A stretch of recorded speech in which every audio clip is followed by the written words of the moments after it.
This is not merely a building. It's a sanctuary of remembrance, a threshold where the veil parts, and minds once lulled to sleep begin to rise.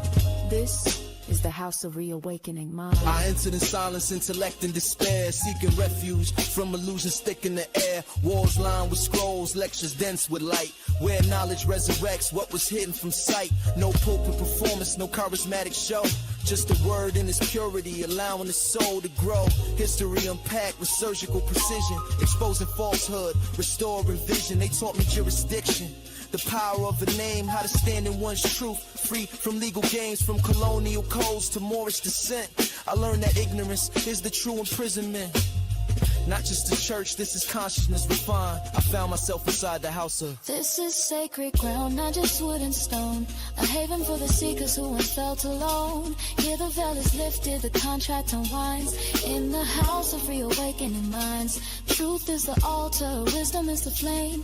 Every soul remembered, every bloodline reclaimed. Time collapses and the spirit aligns. Inside the house of reawakening We light. speak of capitives, diminution, and trust law with grace, pulling veils from the statues that distort the race. Reverend Doctor don't preach, she teaches through metaphysical keys and universal speeches. From Egypt to Amexim, maps are redrawn, and the minds of the lost are profoundly reborn. They decode etymology, undo the brands, expose how black was a corporate sleight of hand. This is reclamation through language and tone, when status is corrected and sovereigns are grown. From natural law to the astrological signs, the cosmos converge in these sacred confines. This ain't dogma, it's the science of the divine. Every lecture a seed in the garden of the mind. He said, know thyself, but gave no guide, until I found the house where illusions died. Here the soul remembers, the contract is clear. We are the heirs and the ancestors cheer. This is sacred ground, not just wood and stone. A haven for the seekers who once felt alone. Here the veil is lifted, the contract unwinds. In the house of reawakening minds. Truth is the altar, wisdom is the flame. Every soul remembered, every bloodline reclaimed. Time collapses and the spirit aligns. Inside the house of reawakening. They don't ask you to believe, only to remember. You are not lost, you've simply been rendered, redacted by systems, misclassified by law. But the house restores what the paper man saw. It's not just theology, it's the restitching of fate, the alignment of cosmos with your birthright state. Genealogy meets metaphysics, past meets now. The veil is a lie and this house shows how. They speak a treaty, jurisdiction and name, that being black was never a rightful claim. They restore divine memory through patience and fire, raising minds from bondage in the conscious empire. No choir needed when the frequency's high. It's the house where illusions die. House of reawakening minds, where scholars become sages and the forgotten reclaim the eternal.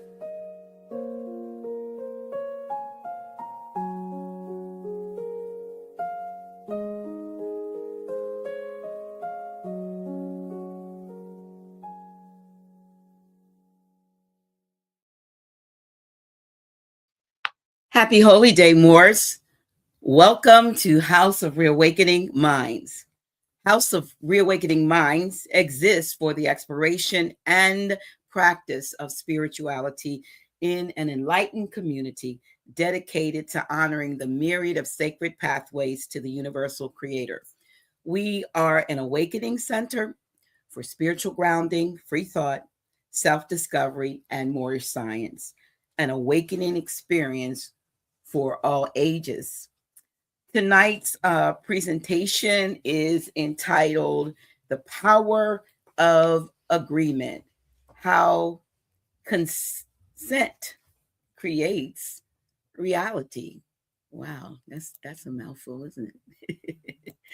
Again, welcome to House of Reawakening Minds. And before we begin tonight's broadcast, I want to take a moment to speak to the heart of our community. Yes. Because you all deserve that. And we know that we've been away for several weeks, and I know I haven't even been doing official House of Reawakening Minds. And we know that our absence has not gone unnoticed. Many of you have reached out with messages and emails and love, concern, and support. And we want you to know that we felt every single word. We want to reassure you, however, that we have not left. We have not disappeared, and we have not abandoned our mission. Life has simply been lifing and has required our attention in some important ways. Grand Sheik, for example, had some medical appointments in the past weeks, and sometimes more this vessel we inhabit, it demands that we pause, that we breathe and tend to the temple. Yeah, you know what I mean? And then there were other things unfolding, behind the scenes, administrative things, personal scheduling, and all the things, as I said, that life brings when life be lifing, right? But hear me when I say this with sincerity, and all sincerity, that we are still here, as I already said, and we still appreciate you. We still love you, and we still need your continued support. You are all the lifeblood of this platform, and our absence, it was not, as I said, was a moment of tending, of healing, of recalibrating, and layman's term, taking care of business. Yeah, preparing to return with the clarity and the power that our work requires. So thank you. Thank you so much for standing with us, and thank you for believing in us, and thank you for staying connected even in our silence. And now more, so let's get into what we came here to discuss tonight. I know you're like, yeah, it's been a while, Dr. G. What's up? Tonight's broadcast is one, like I said, we've been wanting to deliver for quite some time, because it sits at the center of everything we are experiencing as a people.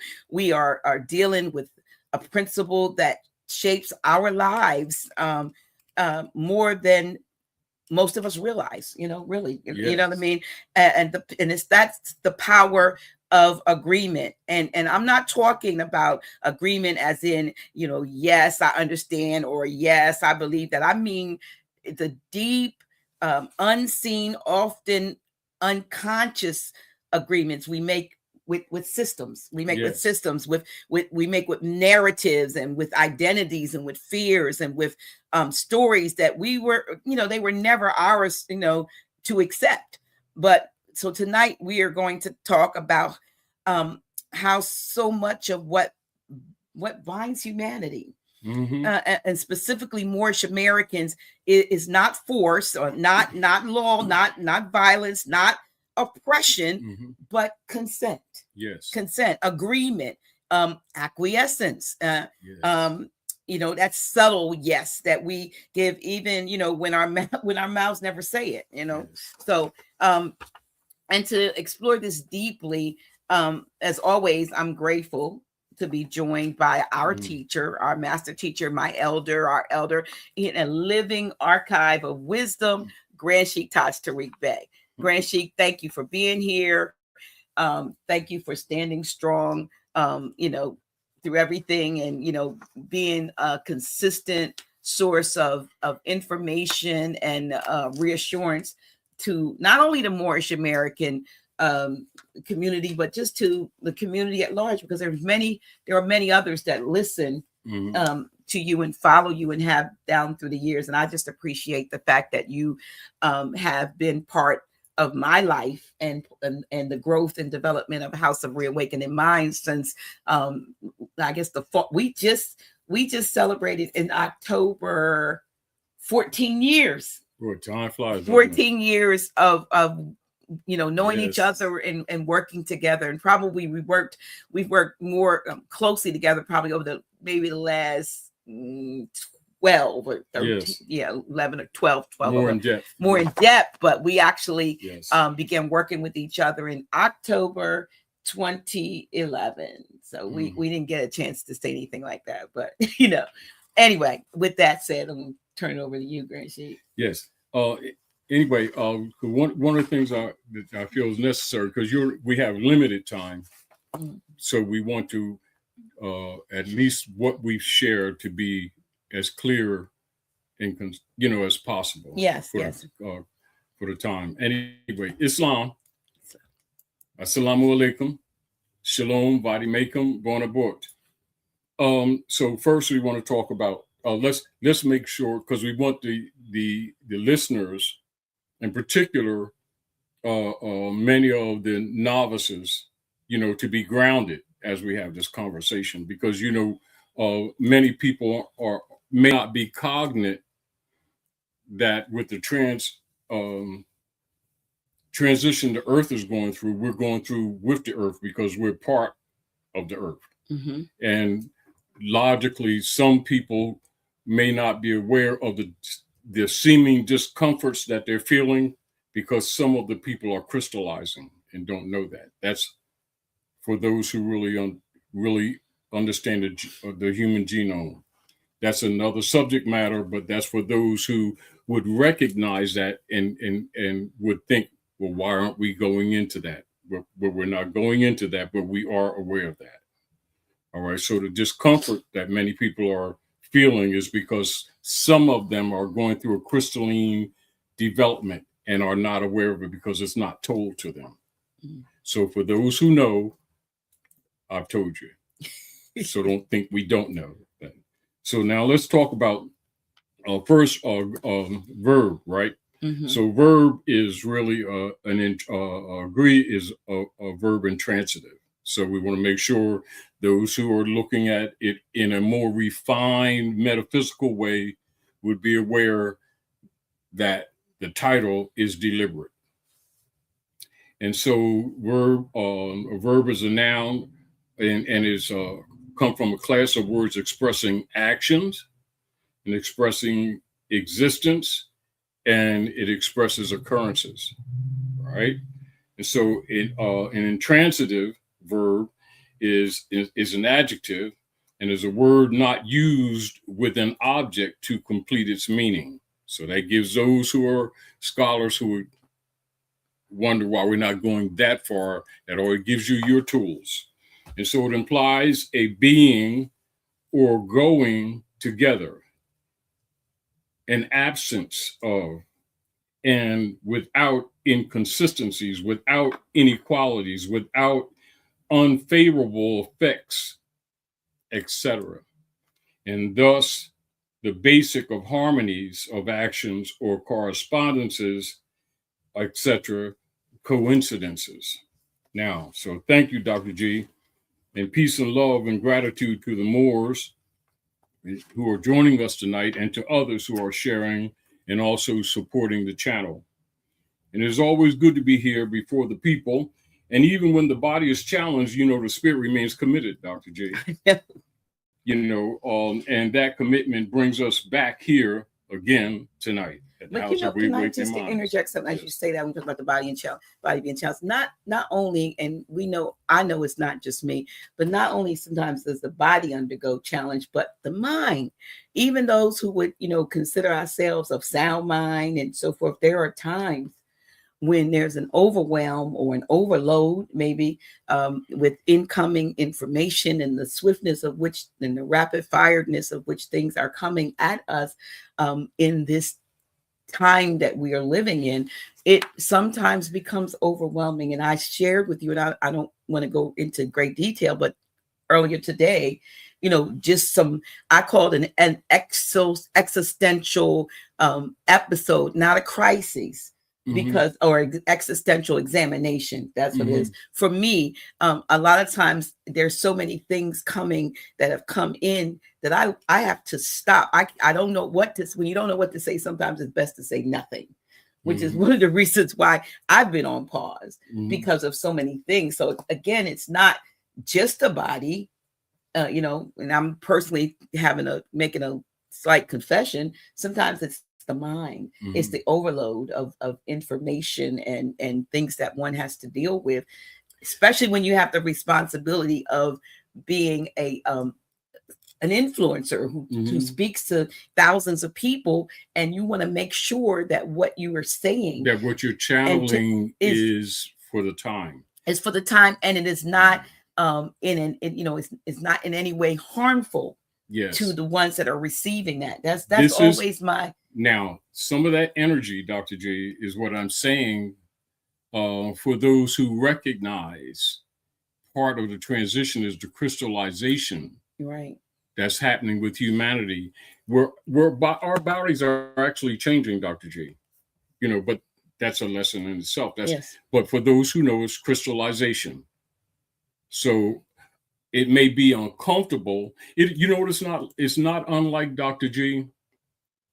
Was expressed somewhat in chapter 1 of the Circle 7. Not unlike a seed that breaks its shell when you're developing. I think that very often, humans don't look at themselves as a seed. Yeah, right. And so they may look at the body's experience here as being already matured within itself. That's not true.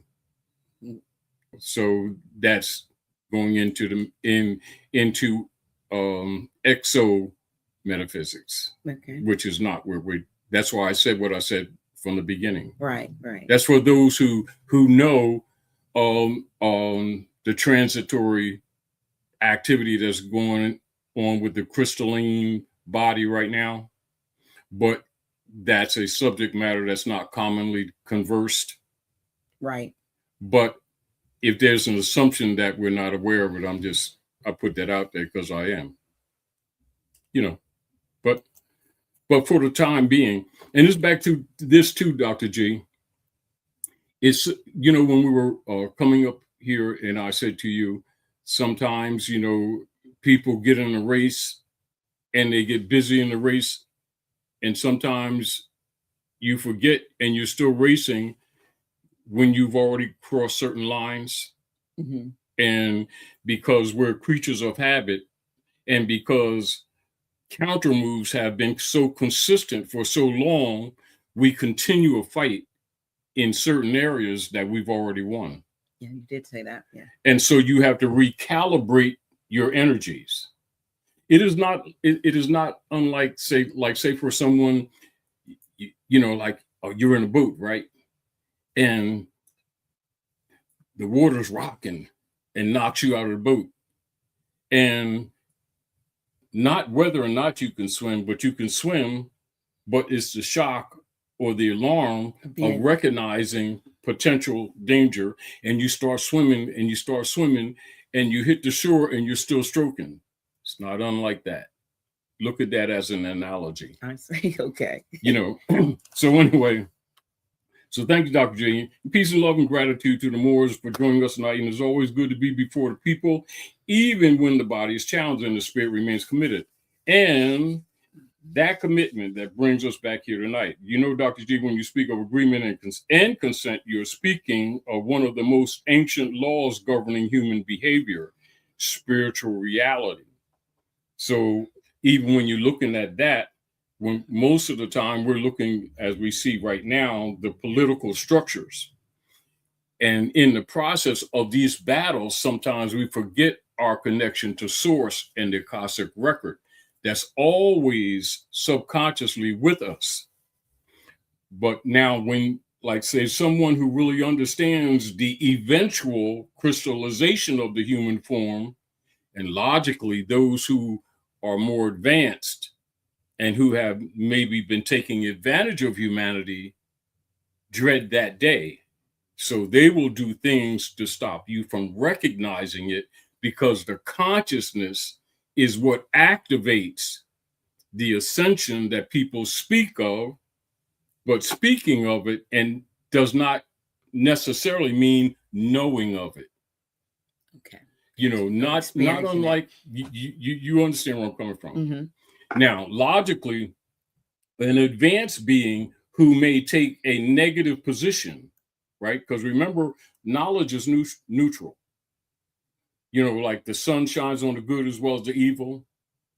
And so therefore, the knowledge can be used positively or negatively. One of the things with the consent has been the assumption that those who have declared to have the knowledge or the positions of power to exercise the knowledge have been trusted.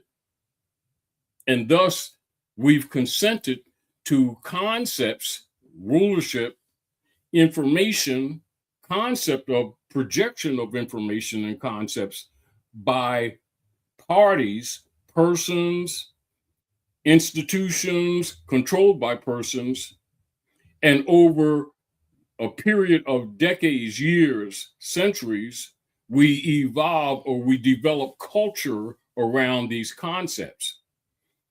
But nature does not necessarily, nature does not conform or consent to concepts that are not really harmonic with source or with the nature of reality. And it's not unlike over a period of time, like dust collects in a house and you sweep or you clean, so it does in the experience of man.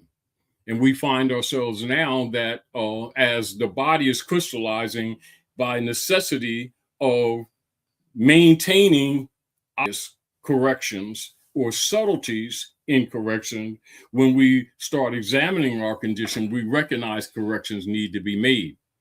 And we have to do some cleanup to get some clarity of mind to go further in the refined cleaning up. And this is back to people not necessarily always being cognizant of, here we have Uranus striking everything.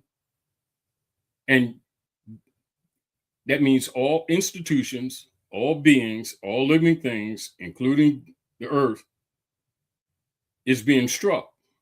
And so we're still connected to the forms, to the habits.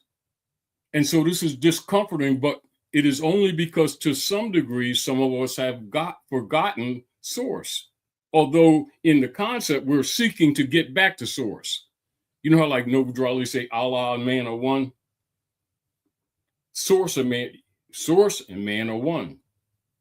And so the concepts that we have been fed, or that have been part of what we call cohesive social structure, are collapsing. And many parts of it has collapsed. And so that this is what it does. It makes certain things that we have been doing by habit obsolete, even if not necessarily cognate of it at the moment. It creates discomfort because now it becomes baggage, and you don't always notice that it's baggage. Because you may be looking at, you know how like you say, like say for instance, you have an old car, right, that you like, and it runs good, and you get a flat, and you haven't used the jack in years, and you didn't totally forget, but at the moment you have to think, where are the mounting points for the jack to jack the car up to change the tire, as an example. So now, by the changes that are happening actually in the cosmos itself, in reality, and the crystallization of Earth, that means everything on the Earth is crystallizing. By us being distracted by the misdirection of many institutions that have been established by those who conquered our forefathers, but we have accepted, don't work, can't work, will not work. Some of them, because of consciousness, we've rejected and dispersed and dispelled, but some of them we maintained and clothed for our usage. However, they're also connected to much of the misinformation, whether deliberate or not, right, that controls our actions and thus our conscious and subconscious thoughts. Now, as the body crystallizes, it purifies.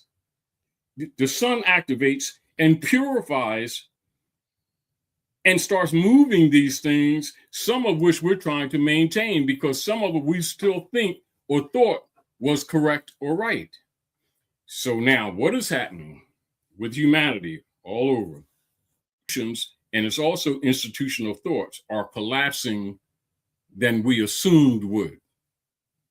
So we look at the golden rules, which we call maxims of law, right? And then we look at the silver bullets that kills the vampires. But we know that gold is a store of power. But silver is a multiplier and an accelerator and a purifier. For real, for real. So now those two metals have a different meaning more than what we would refer to as we look at things now as the monetary value. They also have a metaphysical effect.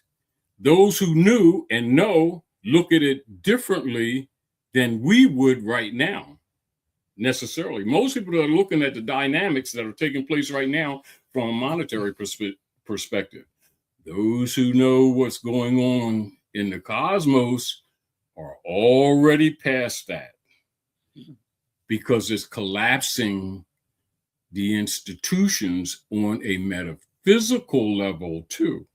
Now, just keep in mind, like if a sunspot burns you, it also heals you. But if the skin is burned on another level, don't we take silver and put it on there in the salve and it heals quicker? We're talking about reality. So therefore it has medicinal properties, doesn't it? Right? You lay silver, just like, for instance, you have the silver rings, right? Mm-hmm. Silver rings. Mm-hmm.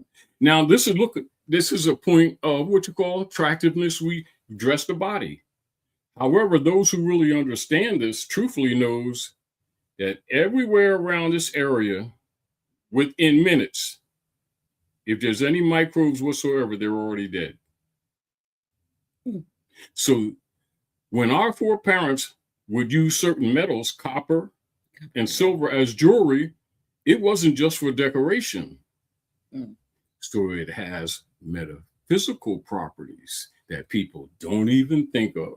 This is another reason why the occupiers came, went to and fro the earth, the high priest, and they conquered nations. What was one of their first targets? Always to steal the gold and the silver.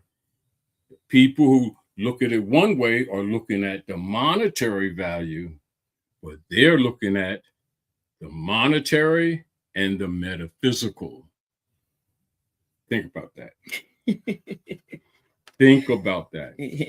So you look at how this happened to us relative to the ancient laws governing human behavior, spiritual reality, and political structure. That's geopolitics, isn't it? Mm-hmm. So often people look at history and wonder, how did this happen to us? Our fall, etc., right?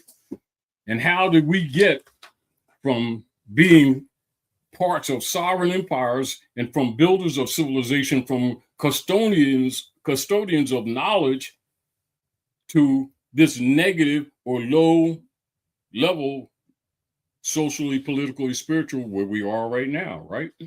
And so they may look at their condition and assume that it must be by have been, just the brute force that was used with the Crusades, with the Inquisition operations, etc., things like that, with bombing of Tulsa, Oklahoma, bombing of Move in Philadelphia, things like that, right? Because they wouldn't send their children to the Roman schools, or some external catastrophe that brought us to this low level.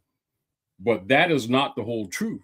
No. Absolutely. The adversarial forces did not conquer us by physical means alone. They conquered through agreement or assumed agreement. They rewrote the narrative, and then they worked and contrived to imply or to encourage us and to convince us to agree with or the rewritten narrative, or the recontrolled narrative. Reconstruction, too. Yeah, that's what's called the period of Reconstruction.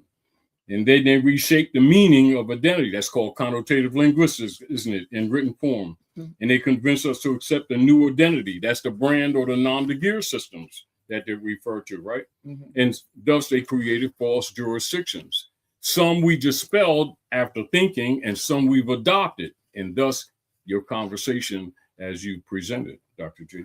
And said they didn't need the war, total war. They needed our consent or the assumption of our consent by coercion or by any other means.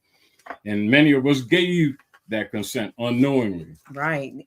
Grand Sheik is the core of what we're unpacking tonight. Because the agreement is not only verbal, it's like you said, emotional, it's psychological. You know what I mean? It's behavioral. Agreement can be silence, it could be fear, it could be participation, even in something that you don't fully understand. So you said it, we've been conditioned, especially as Moorish Americans, to believe that simply by not resisting something means we avoided trouble. But we're not speaking up. Right. But the truth is not resisting. It's how they always say, speak now or ever hold your peace. Wish somebody had spoken. No. So, but it's not simply in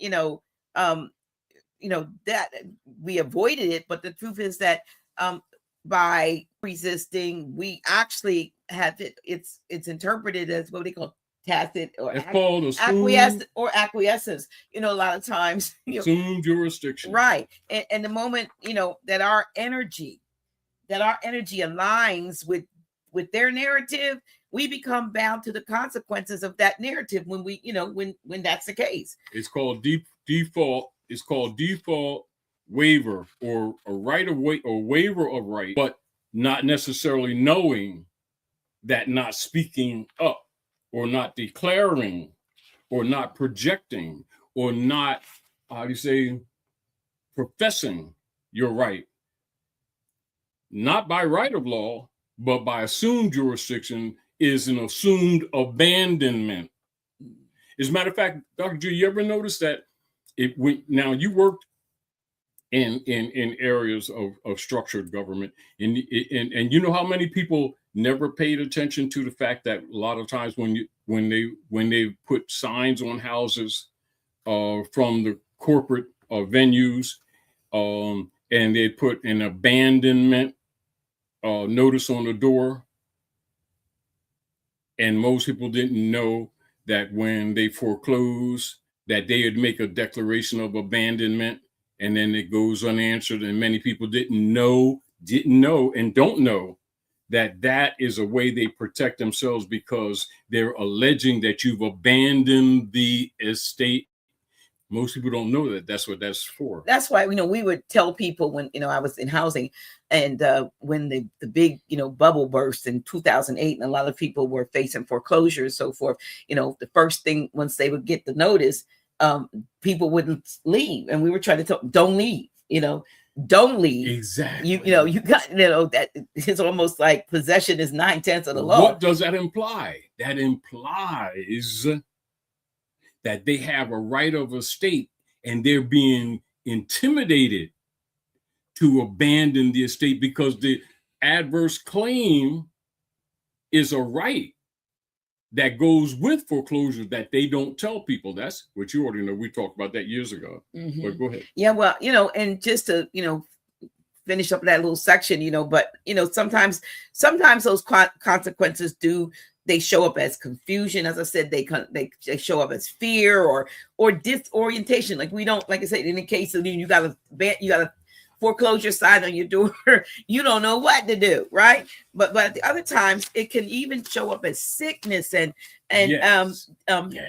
disunity, or as generational trauma. Now that's the big one that no one can pinpoint the origin of, because a lot of times these things go so deep, so far back, that we don't necessarily know that this is some agreement, some situation that happened 3-4 generations ago, and until somebody can identify it and do the right things to break the spell, if you will, of those rituals and so forth, you kind of start passing those things along, saying that's just how we are.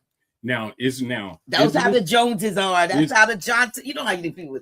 Doesn't that clarify, or doesn't that indicate upon examination? Meaning, if you remove your emotional view of the trauma, look at it, right? Mm-hmm. It still goes to the rule of heritability, corporal and incorporeal. A lot of times when we're talking about inheritances, we were thinking about, the physical things. Oh, this is from my grandmother, or from, and I inherited this from my great, and this has been passed down. But what people often forget, so it also is with body politic constructs, or what we call nation descendancy. Mm-hmm.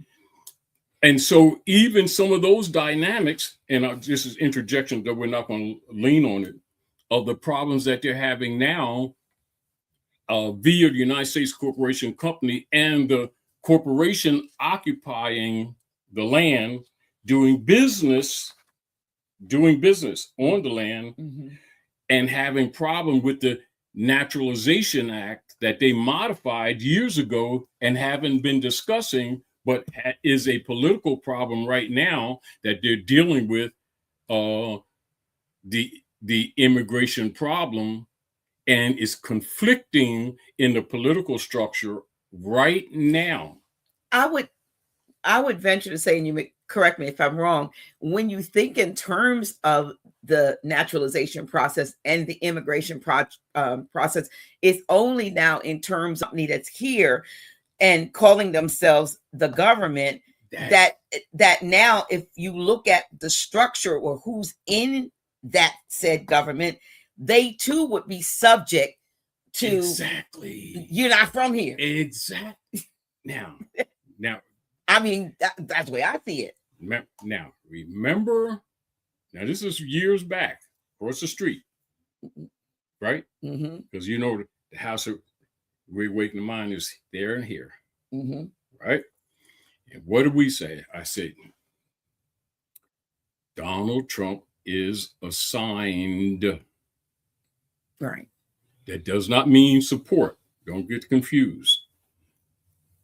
But in his hand was dropped the bag of the infighting between the Whiggamore Party members. So now we're talking, lifting the veil. Mm-hmm. So we're lifting the veil to remove some of the confusion. So the Cotton Whigs, who are generally the organized body of conquistadors or slaveholders operating in the Americas, North, South, and Central, mm-hmm. but whose corporate operations are generally centered here in North America, right? Mm-hmm. So they're known as the Democratic Party. The conscience Whigs is a general loose coagulation of some of the Aboriginal people in treaty with some of the Europeans who are part of the occupiers, who are harmonic more with human rights, mm-hmm. right? So now, if people don't know that, they're looking at whatever the control narrative is. So now that's the clash. So for them to clean up the problem that they created with their infighting, they have to expose the real history and the modifications that with Ulysses Grant, so now that's a whole different other subject matter, but no one's discussing that, are they? No. They're not going to. Yeah. So interesting, isn't it? Yeah. So exactly. And so here's where we need to get very clear for the people in law. And remember, everything has a lawful counterpart, in the political realm, in the political operation, the body politics. So we got a difference between law and legal. Yes, yeah. Legal's process, okay, and not necessarily lawful. Right. So law, you're dealing more or less what you call positive jurisprudence, right? And so that agreement has several forms. People may think that agreement is something you sign or say, but agreement can also be inferred by your actions or by your inactions. This is where acquiescence is. Or as you stated earlier, Dr. G, it can be assumed by your silence or interpreted from your participation, by way of your participation. So most of the systems governing the people today, governments, government systems, financial systems, jurisdictional systems, structures, etc., they don't function through explicit agreements necessarily. They function through presumed consent. And so this is what creates a lot of confusion that we're seeing today, because now they have to be addressed when it becomes destructive. And also that's a danger of misinformation. And this is where sometimes it backfires, certain political things that they do. And so they operate on the idea that if you did not rebut it, or did not disagree, or did not rebuke a thing or an action by another that affects you, it assumes that you agreed. And if you complied, you agreed. And if you believe what they told you, you agreed, etc. And so the conditions of the people today is largely a product of what they have mentally, emotionally, and socially agreed to, inadvertently, direct or indirect. Right. Yeah. And here's the part that I really want people to hear. I really want y'all to hear this. You don't have to agree with something consciously for it to bind you. You don't have to. And if you like I said earlier, if you fear, if you feel fear, you absorb shame. Like sometimes people take on the family traits or whatever. You accept the label and you internalize the limitation. You just unconsciously fulfill the terms of some prior, as I said, ritual that you have entered, a kind of agreement. Because sometimes things were actually done, if you will, to create the energy that binds itself to not only families or individuals, but like nations of people. There's so many rituals that go on. I mean, we've been here. I think we've been hearing more about rituals in the last couple of years in terms of, say, the entertainment world. That's when it made more sense. Before that, it was like the stuff you saw in the movies, the little, that stuff. But then you realize that those art is imitating life instead of the other way around, y'all. That things are going on in life that they then put out in the media as art for us, like we say, to observe, not only to observe, but to free themselves of the karmic debt of not letting us know to imply that they told you so. That's right, that we told them, didn't you?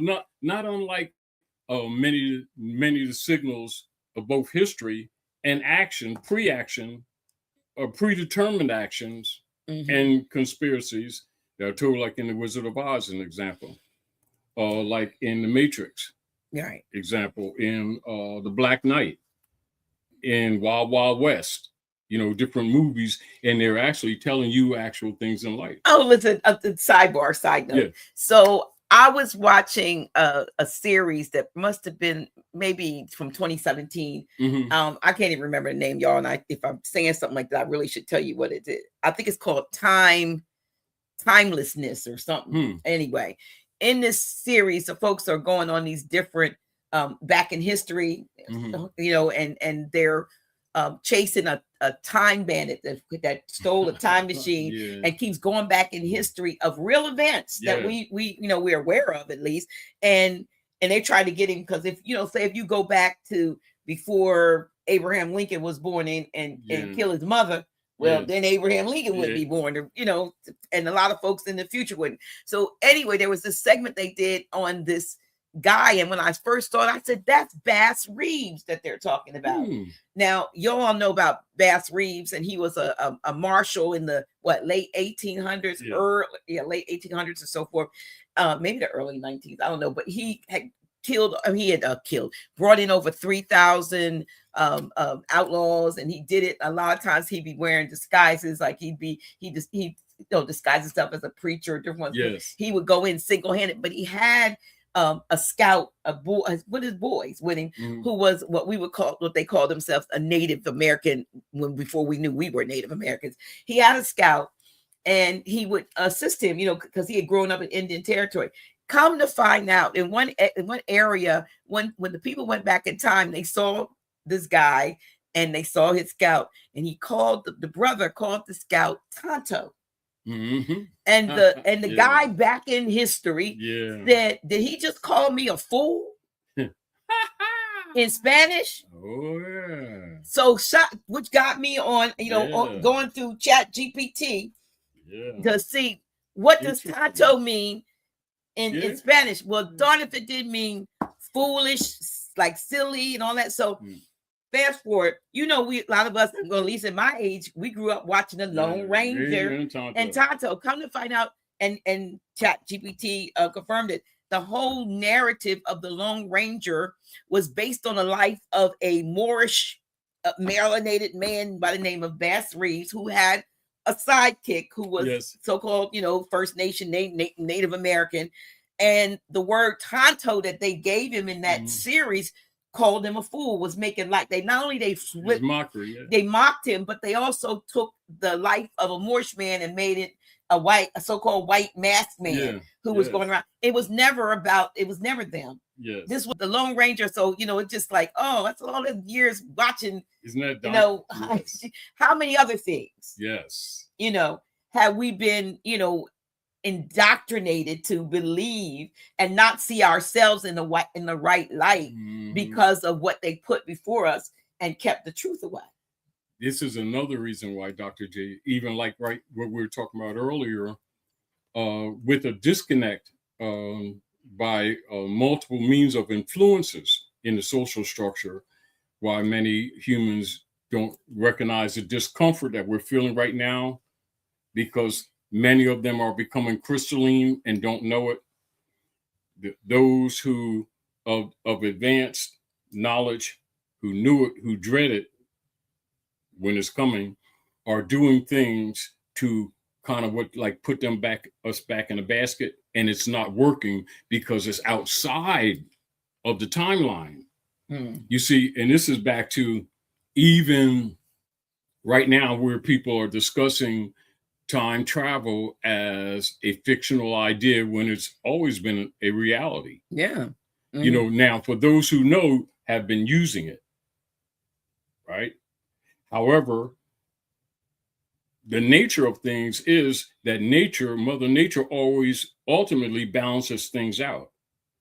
And so the things that they have done to a negative that has caused injury or stagnation with humanity is now backfiring on them.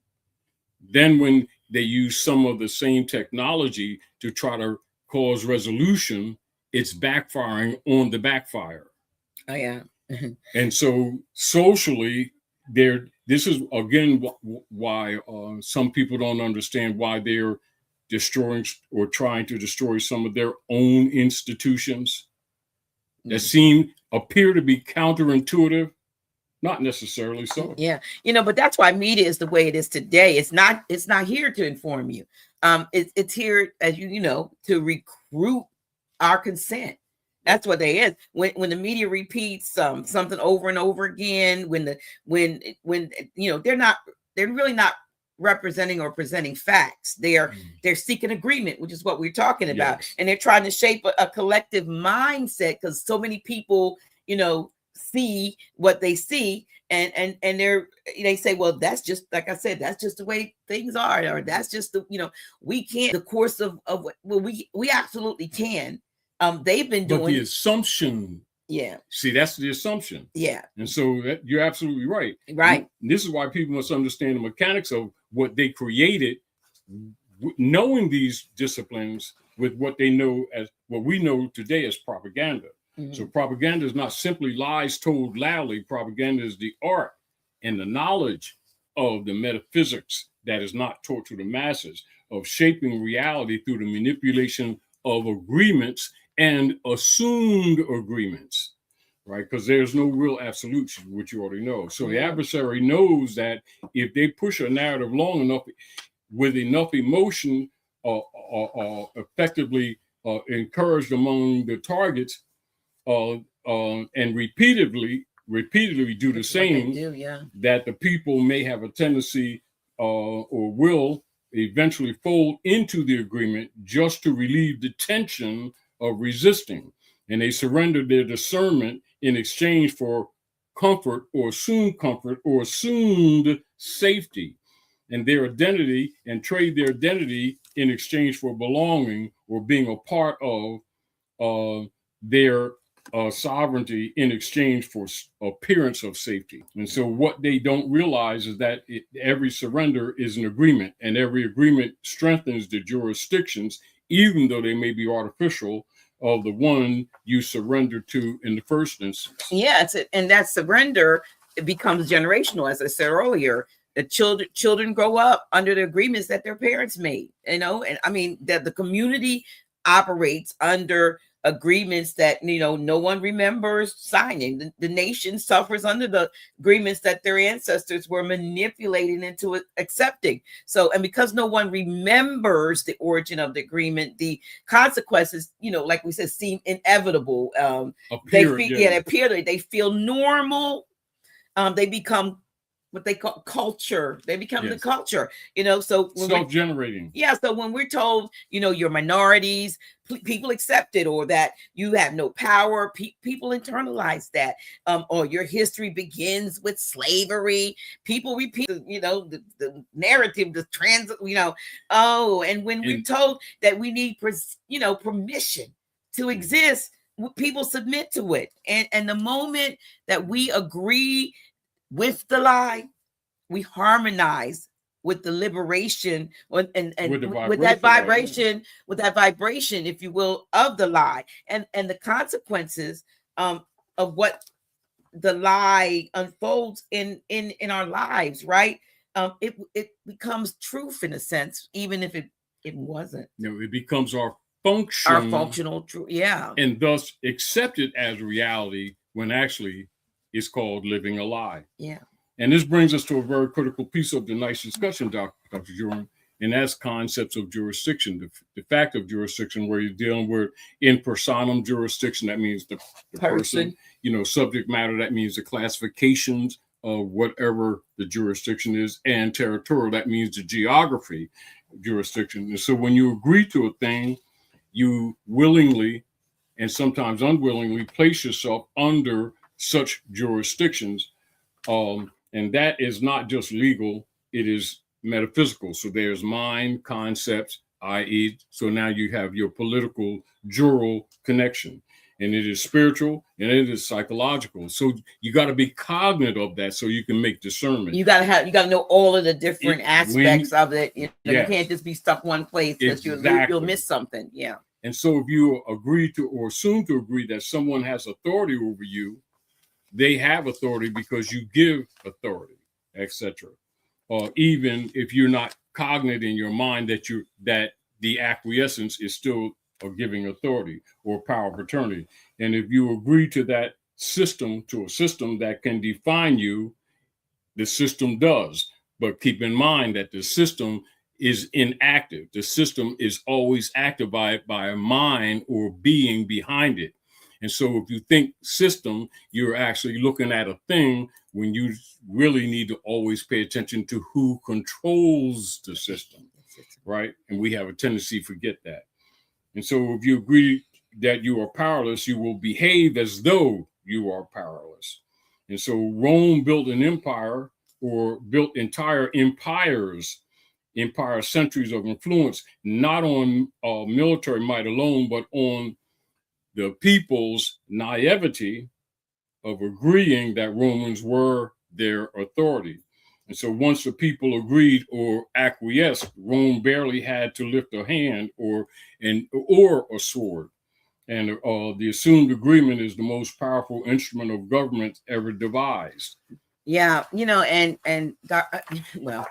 this is why fear is the primary tool used to secure agreement. If they can trigger fear, Mhm. they don't have to negotiate with your wisdom. They negotiate with your nervous system. Oh, it's so powerful, right? Because fear Yeah. makes you compliant. Mhm. It makes you believe that you have limited options. Yes. Fear makes you accept narratives without questioning and agree to situations you would never tolerate if you were grounded in your identity. Yeah, because fear, it shortcuts not the sub, but the conscious mind, Yes. and forces the body into survival mode. And when you are in survival mode, you're not thinking about sovereignty. You're not thinking about jurisdiction. You're not thinking about metaphysical law. You are thinking about escape. You're thinking about safety. You're thinking about approval, and that's the perfect moment for them to slip in the contract, the thing for Yes. you to agree to. Yeah. Yes. That's when that happens. Yeah. Exactly. And this is where assumed contract or obligation to perform a contract does not always appear in writing. And the most binding contracts in human history were emotional contracts, spiritual contracts, psychological contracts, and unspoken contracts. As an example for people to look at, in support of what you just stated, is MK Ultra operations. So people looking into that, and you'll see it actually in operation. And so when a child believes that she or he inferior by virtue of how they're influenced in the social structures of an occupied jurisdiction, that is a contract. When a woman believes she must shrink herself to survive, that too is an implied contract. Yeah. And when a nation of people believes they have or has no lawful standing, that is an assumed contract.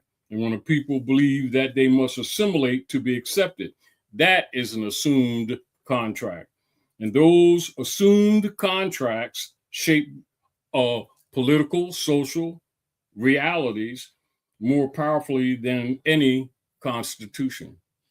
Yeah. When you were saying that, I was thinking about how, when you think about religion, how religion, in the name of religion, so many, the religious crusades and others, people were sent to various nations to convince, every nation was convinced that they killed Jesus. They were introduced to a savior.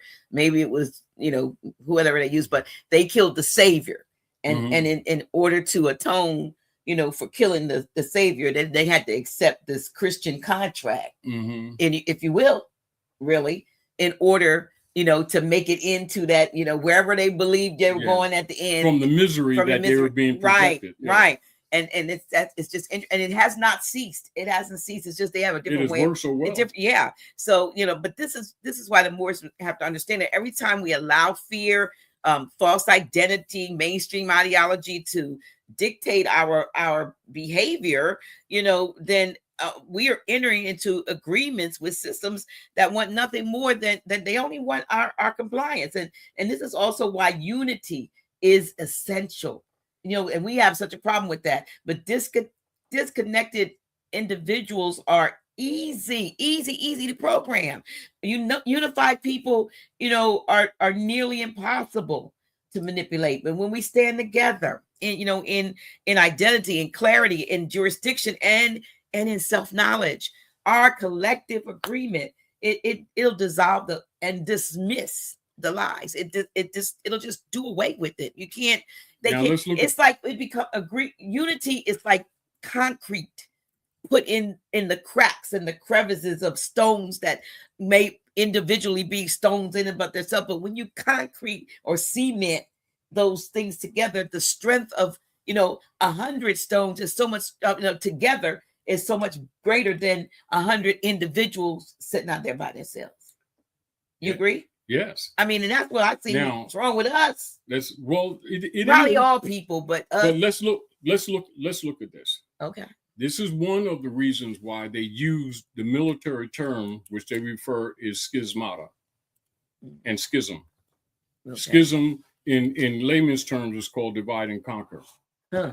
This is where you can have people in the same room, but if you have controlled the narrative of their thought processes, yes, they can be together in the same room. You can have 1,000 of them, but they're divided because they're looking at the physicality, not the spirituality necessarily. Not because remember, spirit is breath, Right.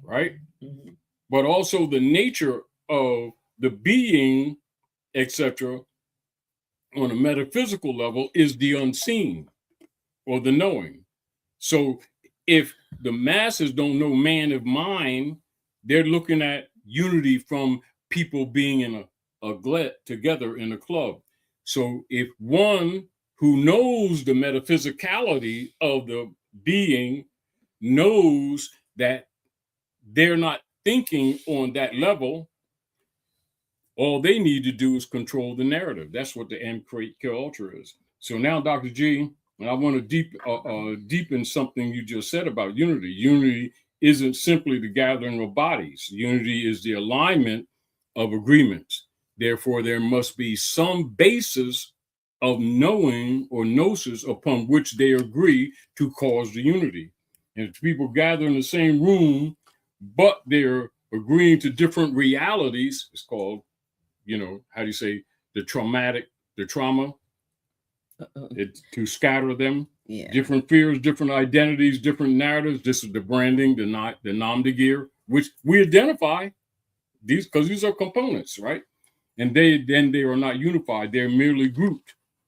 A group can be scattered internally, even if the group is close physically. But a nation of people becomes powerful when its members begin to consciously agree with truth, when they agree with principles that elevate rather than ideologies that diminish, and when they refuse to consent to false structures logically. This is the foundation of sovereignty, because the sovereignty is the divine being absent of external geopolitical influence. And this is why every oppressive system of operations throughout history has worked tirelessly to shape the agreements of people. This is why they burn libraries, like they burned the Library of Cordova, stuff like that. And so if you can get the people to agree with their own denigration, that's accepting brand systems, nom de guerre, right? You don't have to denigrate them yourself. They will do it for you. And this will enforce the denigration on each other among themselves. And look at what happens across the colonies, colony areas, right? And so the colonial powers didn't maintain dominance by military force alone. They conditioned the people to agree that the colonizers were superior. And this is where you have your color code systems, as an example, like Carlos Linnaeus, which was adopted into the code systems of classifications, etc., operating on the land through the corporation. And so that colonizers had appeared to have rightful authority. Their customs, their dogmas, their religions, etc., the languages and the laws that were appeared to be the only legitimate ones. They created a psychological hierarchy or hegemony. And once the people agreed to it, the rest of the dynamics unfolded automatically. And this is why we see that most important battlefield is in the mind. Oh my God. Yeah. Yes, the battlefield is the mind. And the weapons are words and images and narratives and expectations. And once the people internalize a narrative, they become guardians of it and the enforcers of their own oppression. And we see it today. If somebody steps outside the program identity, our own people will police us, right? And if we stand in sovereignty, our own people are the ones that are calling us crazy. And if someone even dares to ask, a question that is outside of the narrative, then it's our own people that tell them to be quiet. So if someone, tries to awaken, ask me how I know. Their community tells them to stop thinking too much. In essence, they want us to go back to sleep. right? So this is how deeply agreement gets into the psyche. It turns the oppressed into the maintainers of their own oppression, because the program wants continuity. It needs continuity, and what better continuity than the victims themselves ensuring that it survives. It's like the house niggas, excuse me, the house folks. You know, they want folks to be quiet because they want to maintain their in the house, even though folks are suffering in the field, right? They want to keep it down, even though they're slaves too, right? They just don't, and like I said, they got the master we sick mentality that they take on, but like I said, they call it a self-fulfilling prophecy. Or like the commercial used to say, that guy was making all that stuff and he would say, set it and forget it. Once you set it, you can forget about it because it'll do its work without your help. It's worked for a minute. Yeah. And and so we must understand, that this social dross is not accidental, but we already know the operations of the MK Ultra. Yeah, we know now. We didn't know always, but we know now. And so all of this social destructive mentality and engagement is engineered. And no dominating force wants to rely on its own energy to maintain control. This is where, over a period of time, nature destroys it. This is why they have to be brutal. This is why they have to do things to keep the people in trauma. And so they want to control to maintain it for them, right? And the easiest way to accomplish this is by securing the agreements of the people, i.e. via some assumed contracts or obligations. And so the agreements or the assumed agreements become the jurisdictional controls or currency controls. And once a people agrees that their oppressor is their protector, the oppressor no longer needs soldiers. The people themselves will defend the oppressor's authority or assumed authority, as you stated. And once a people agree that that their own history is irrelevant, the oppressor never has to destroy the culture. The people will abandon it voluntarily. And once a people agree that they are quote unquote minorities, not knowing what the word minority means lawfully, they think it means numbers, and it means actually social condition. In law, minority means social condition and class. It does. Well, how do they get away with the so-called numbers of how many they say of us is here versus? Isn't that the connotative linguistics? Isn't that why they don't teach civics and jurisdiction? Okay. Right.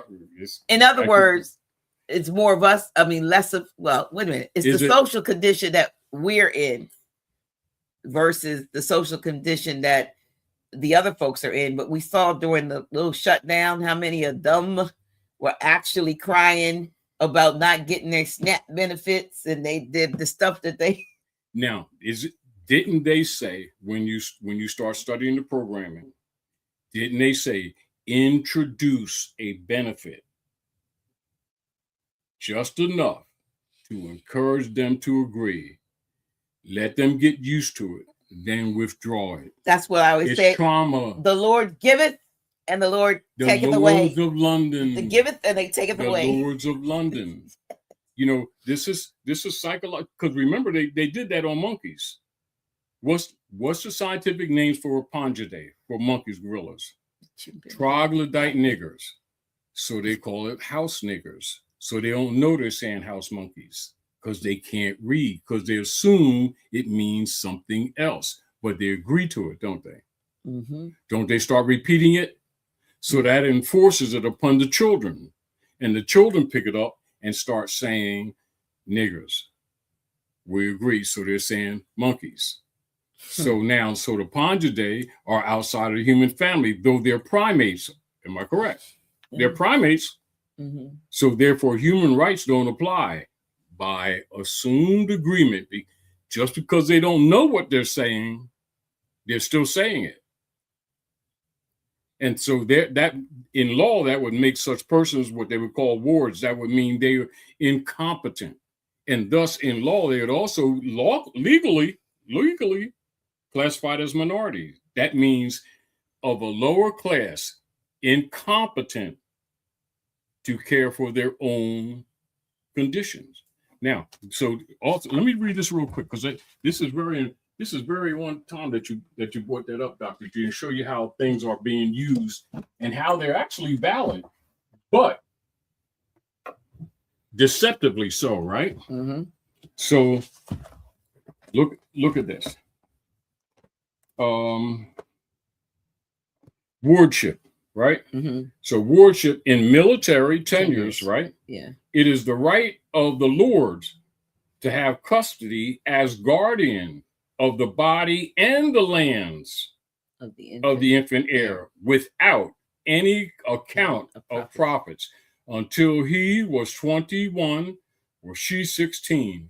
In soakage, that's law soakage, the guardian was accountable for profits, and he was not the lord, but the nearest relative to whom the inheritance could not descend, and the worship ceased at 14. In copyholds, the lord was the guardian, but was perhaps accountable for profits. And so now you can see the wardship or the minority status regardless of age.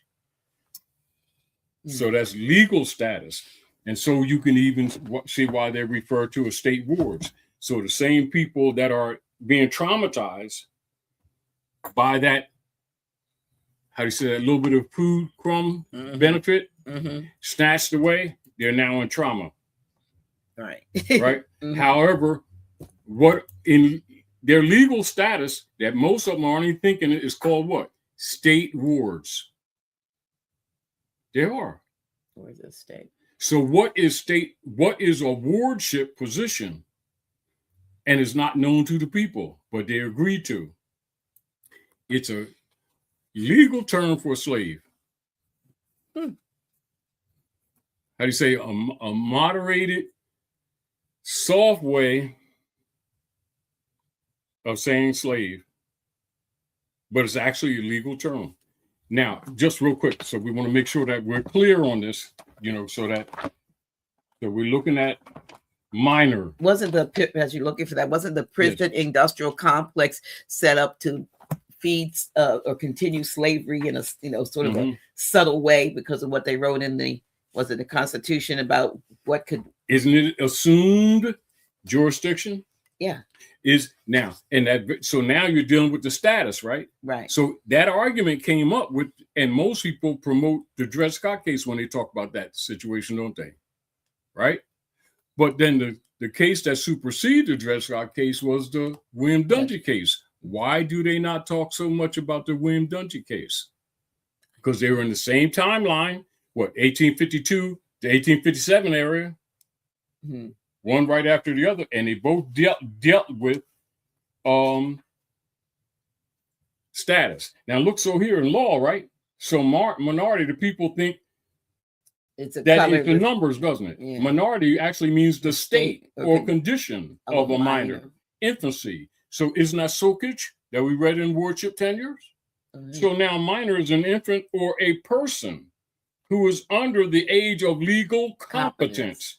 One under 21, a term derived from what? Civil law, which describes a person under a certain age as less than so many years. Minor, right, etc. Vigente, right, quinque, honest, one less than 21 years of age, etc. 25. And, 25 years old, right? So also less consideration. That's pretty much what they're talking about. Less consideration, lower, a person of inferior condition. So they don't know that minority means that. They think it means numbers. Yeah. Now it's back to what you're saying, words. And so assumed, many of these people are taught to use this as a class identity. Don't they say we minorities? Mm-hmm. And we is connective, isn't it? Right. So that means that's a consent agreement, isn't it? Right. And you know what? And that's why the matrix, as I call it, writing the book about it, is not primarily physical. It's mental. It is lawful. Its strength is in the because the physical is the manifestation of the mental. Right. It's metaphysical. It's emotional. It's linguistic, as we were talking about, and language, especially, is one of the most powerful tools for shaping agreement. See, if you change a people's vocabulary, which they've done, and you change their perception, and you change their perception, you change their agreements. Right. You change their agreements. You change their reality. Isn't that so? cool? When you call someone black, you are not simply describing color. You're inserting them into an artificial category with no lawful standing. So, and people want to make black and proud. Not only that, I remember somebody put that out there and they adopted it. Right. Now they say that James Brown never said it, but the children said it. He just said, say it loud. And the children say that. But you're inserting them into an artificial, yourself, if you call yourself black, into an artificial category with no lawful standing, actually. And once you agree to that label, even unknowingly, you enter the jurisdiction that's designed for that label. And once that jurisdiction, they experience, the consequences of that agreement in every institution they encounter, in the courts, in the schools, in employment, in healthcare, and finance. Agreement is the gatekeeper, y'all. You can't escape a jurisdiction that you have agreed to belong to. Do you hear me? But they didn't suspect. Yeah, but even if they did it and they did it unknowingly, now you're in it. You're in something called assumed.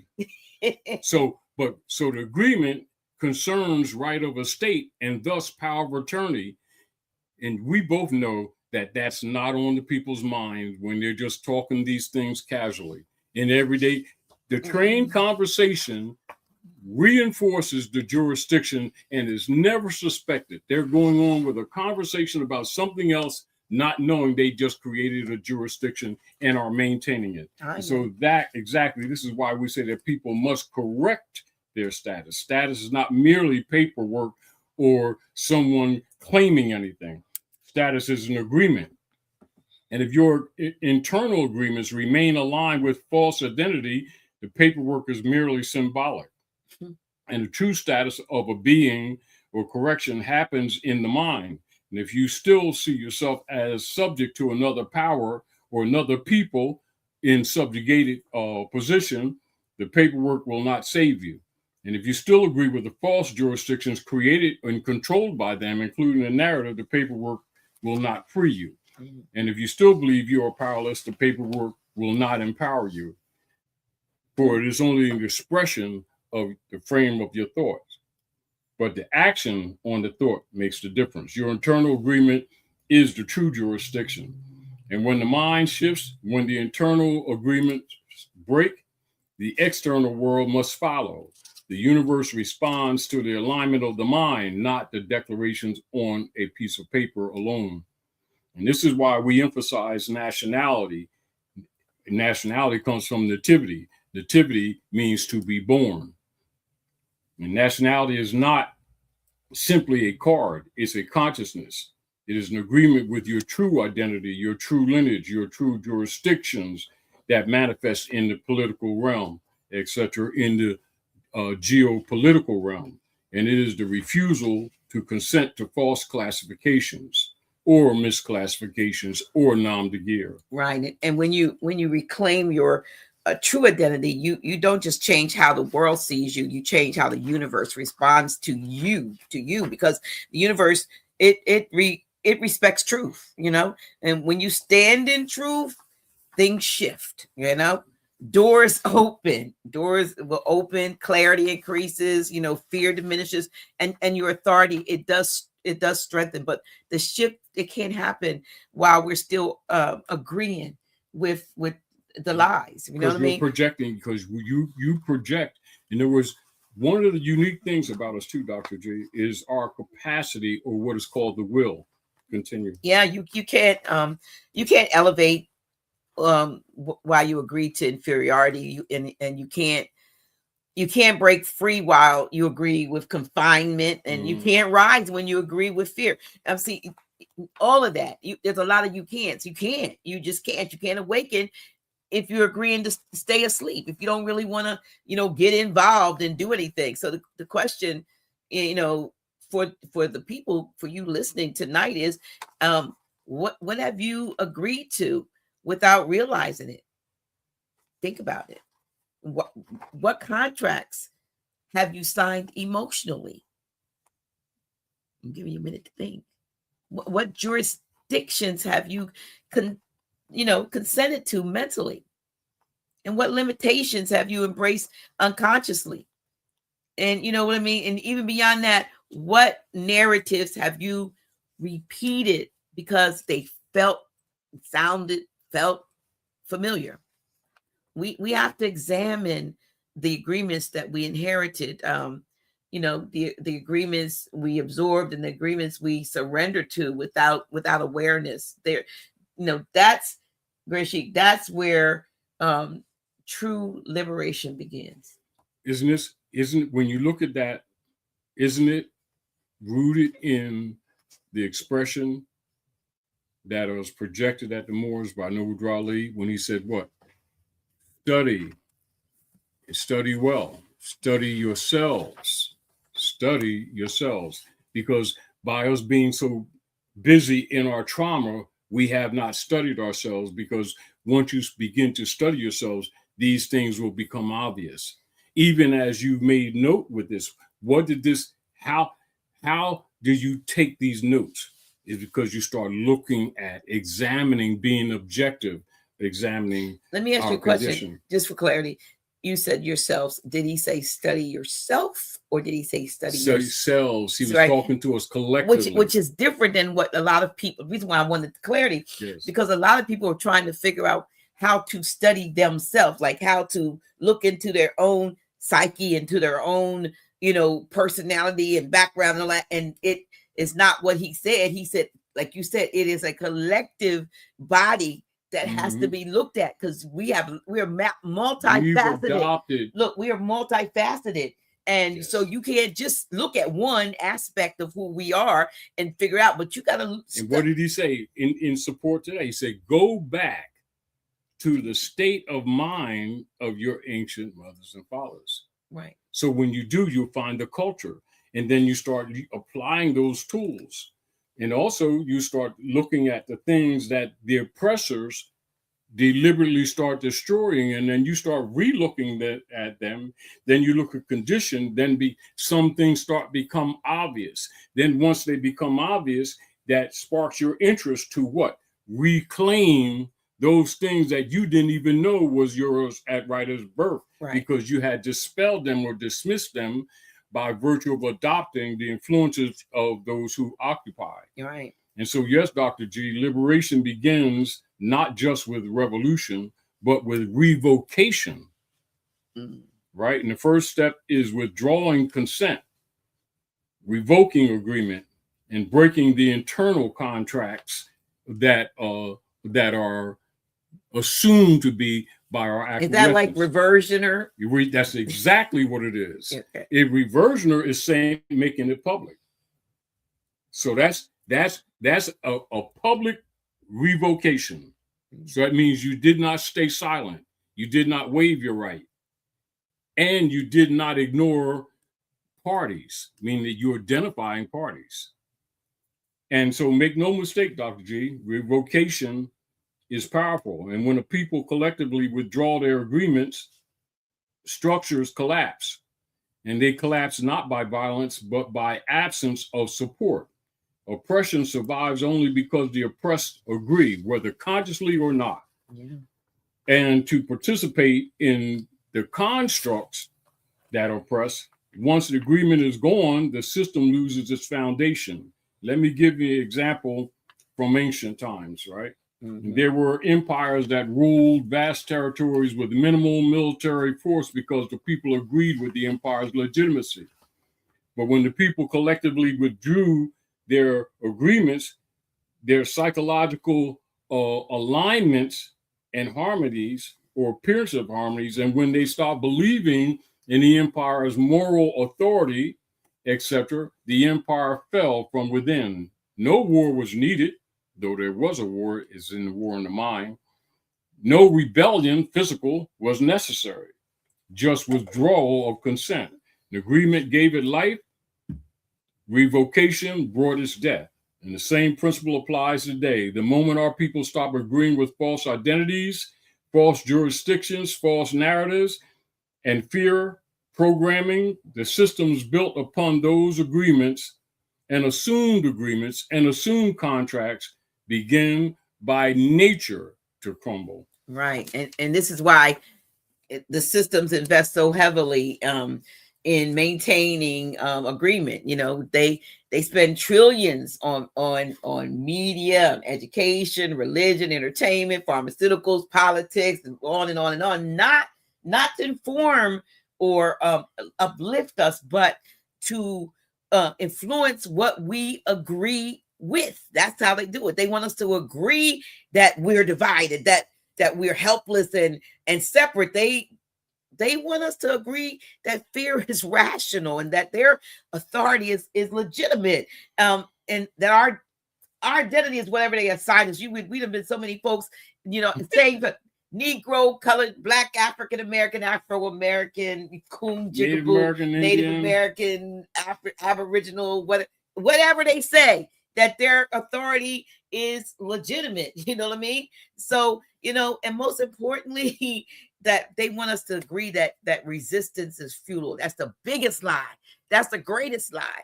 It takes me back to the Dark Crystal.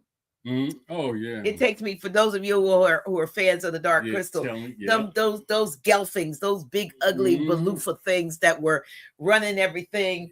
The Skeksis, the Skeksis, not the gelfings, the Skeksis, who were those ugly things that was running everything and living off the essence and the energy of the gelfings, who, while they looked different, they had a unity that that the gelfings worked to keep them separate, and it wasn't that many of them big ugly things. That's the thing. It wasn't a lot of them.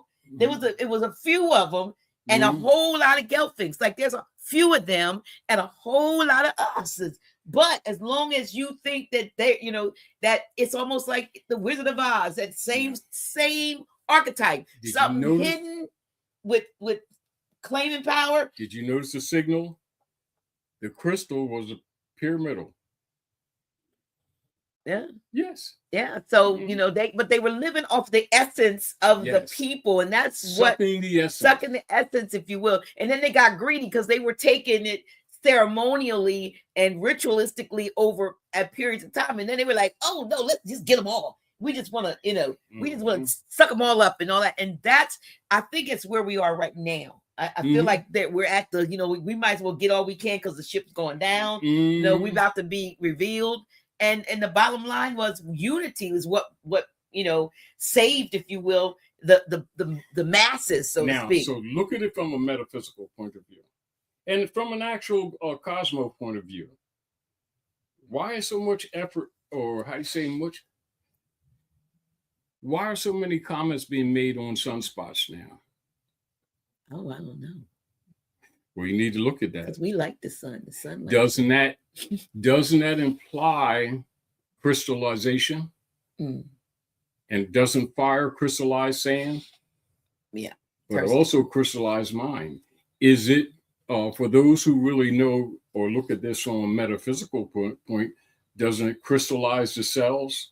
And then if you're looking at it from the cultural point of view, doesn't the rare conjoining of both Uranus and Saturn, both of which were ruling at different times, but now conjoined, the Aquarian constellation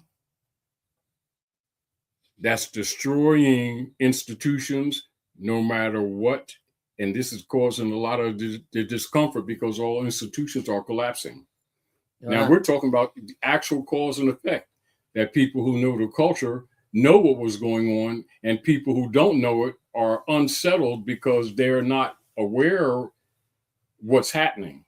But it's also causing crystallization of many of the people who don't know that their bodies are actually transforming. There's a lot of stuff happening out there. Oh, yeah. But you know what? Agreement creates the field in which they operate. You know how you need a field. There's a, when we talk about field, we're talking energetic now, energetically field. So agreement, it creates that field. It becomes the canvas on which, you know, they can paint the reality, and it becomes also agreement, the fuel that keeps the, you know, the machine, that what they're doing, alive. And that's why we got to be conscious of what we agree to. That's really what we're talking about tonight. You know, your agreement is so powerful. You know, it's absolutely, you may not be able to see the power of it from a standpoint of, you can't, it's not like static electricity or something, but you can see the result of your agreement. You know, the continued control and limitation and all those various things, you see that, and you don't know that you had something to do with it. Yes, but that's the schism training, thinking that you don't. But in nature, that doesn't roll. And yes, now we must talk about the concept of the acquiescence, right? So the acquiescence is a silent agreement, you know, silent. And this is of not paying attention to yourself, or forgetting your connection in nature. That is the agreement that comes through passively, by passivity. And it is the agreement that comes through going along with getting along. You know how to say going along with things, get along? Yep. And so many people do not consent verbally, but they do consent through appeasement, and they consent through resignation. They consent through exhaustion. They consent through silence. Now, the knowledge of that can be used positively or negative. So if those who are oppressing you already know this, that becomes a weapon for them. So acquiescence is consent without enthusiasm, consent without thought, consent without intention, but it's still consent. And in law, silence is often the loudest agreement of all. And if someone presents a claim and you do not rebut it, it stands as truth. If a system places you, or those who control the system place you under a false identity, and you do not challenge that false identity, the identity becomes binding by assumed jurisdiction and thus consent. And if someone assigns to you a subordinate status and you say nothing, you are assumed to have agreed to it. And as many of our people are suffering because of agreements they never consciously made, but they made them nonetheless by not knowing how to say no, or I do not consent. I do not stand under your authority. This is why they often will say, or will cast the phrase, the legal phrase that the people don't know is a legal phrase, do you understand? And then when you say yes, not knowing that the phrase means that, yes, you stand under their jurisdiction, and thus have given them jurisdiction. Yes, great, Sheik. So, you know, let me state this plainly, if I can, to the listeners. What you're saying is, you can't be free in a world you've agreed to be bound by. This is plain and simple. Freedom, and as somebody told me, freedom, as somebody told me recently, freeing your dome. They were like, I don't know who told me that. I don't know whether it was Mother Kai or some Kai or something, but that sounds like her. Yeah.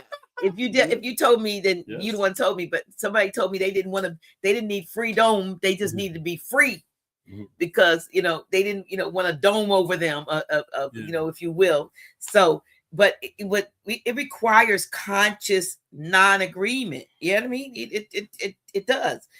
Like you said, it requires rebuttal. It requires knowing who you are, and it requires being know who you are and who you're not passive. Right, and having if you don't act on it in law, you're assumed to be passive, and passive is abandonment. Right, and so it requires having that courage to refuse those psychological contracts that they want to bind us up with. Because Morris, we have to wake up to the power, as I was saying earlier, of our own consent. We have power, so if we can make these changes unconsciously, not knowing that we're doing it, helping the enemy, so to speak. Just think of what we could do consciously and collectively in terms of that. We must wake up to the traps, as we were saying, of acquiescence, and to agreements that our ancestors were manipulated.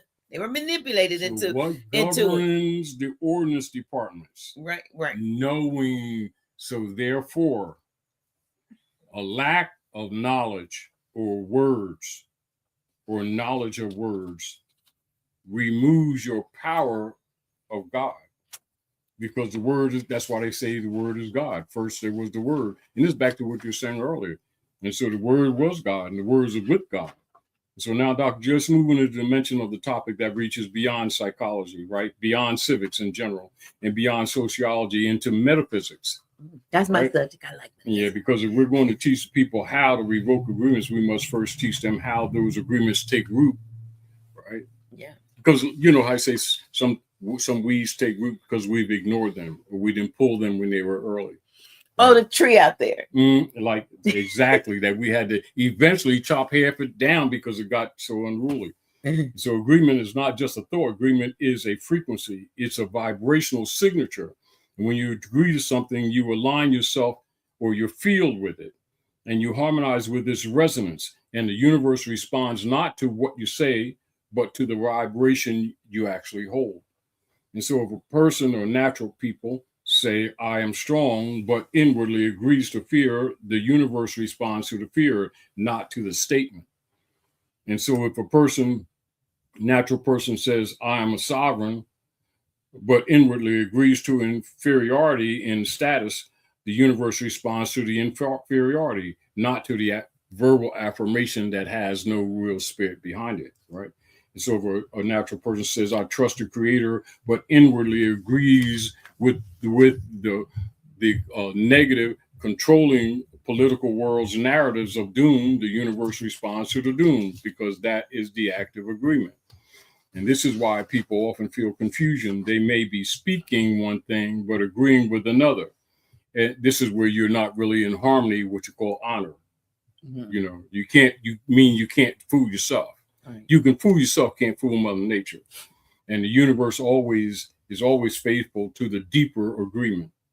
Right. So that's a profound point, Grand Sheik, because many in our community and, you know, humanity in general have tried to speak their way out of conditions while still agreeing emotionally with the condition itself. You know what I mean? You can't say I'm healed while you still agreeing with the sickness. I got XYZ, or that I'm prosperous and you agreeing with lack. I ain't got, look, pulling your pockets out empty. You can't say I'm wise, you know, while agreeing with confusion, or that I'm free while you're agreeing with the fact of captivity. You can't do that. And a lot of folks, you know, I was at a class yesterday. I take this cardio drumming class on Thursdays, and at the very end of the class, the instructor said, at the count of three, say, I think she said at the end of the class, she wanted everybody to say, no. It was either no, I don't want snow,